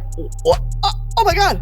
Like an hour goes by so quickly, it's insane. Yeah. Like it's really not a lot of time at all, and I always get surprised. And then Echo's like, ExPat, it's you gotta go now. You can't just and I'm still standing there. It's not a Lance Nation podcast. You can't just keep talking. You gotta go now. We are on a timer here. Yeah, exactly. Oh man, it's fun. It's fun. We built the little sets. Yeah, those are very, very cool things. You did for the Scarlet Apex the first time. Oh, I'm gonna give a shout out to Echo for this. Echo bit shout out. Thanks for everything that you do. Yeah. Okay, so I my real life, it doesn't really allow me to watch a lot of streams, so I don't get to hang out with a lot of people, but I do appreciate good content where I see it. So thank you so much, ExPat. Your final thoughts. Guys, it is time for you to hit the subscribe button down there and make sure you don't miss out on the next episode of Top Hanger with Lens Nation and find out who the next celebrity guest will be in a reasonably priced Aurora MI. Oh, sorry, retake. A star in a reasonably priced Aurora. Just reading the lines for you. Okay. Bruh. You know I do this for a living, right? Unbelievable, this guy. Yeah. Like, Rude. right. I fired him. That wasn't Lens Nation. That was somebody else. Go on. A star in a reasonably priced Aurora MR. And the Academy Award for the best presentation on the stream goes to... All right. Come. I wish you could do this. What? You know, that emoji. I think it's there somewhere in the stars. Thank you so much for the subscription, Echo. She's my founder from the very beginning of me streaming on Twitch. EchoBit has been my founder. She's always been. And thank you so much, Simil, my Path of Exile brother. You know what? I will accept that because Path of Exile. In my normal stream, I would love you to come and we should talk about Path of Exile, man. And I will rant about it and how terrible I am. And thank you so much for everybody in the chat. Devil, Grampian, Echo, Fish, Ruben, everybody who came today. You guys were very nice. These are the people who always hang out. It is very, very cool. Nos was here today all throughout the stream. Qualsar was here with us. Ball Talk, a lot of the racing people also came out. And with that Tally Torpedo, we have to finish this episode. Yes, this was very long. You should be able to live on this for a couple of months. If you watch it, that is. So fly the way you want to fly. Put some stripes on your ship. And maybe we will see you in the verse 07. This is Top Hanger.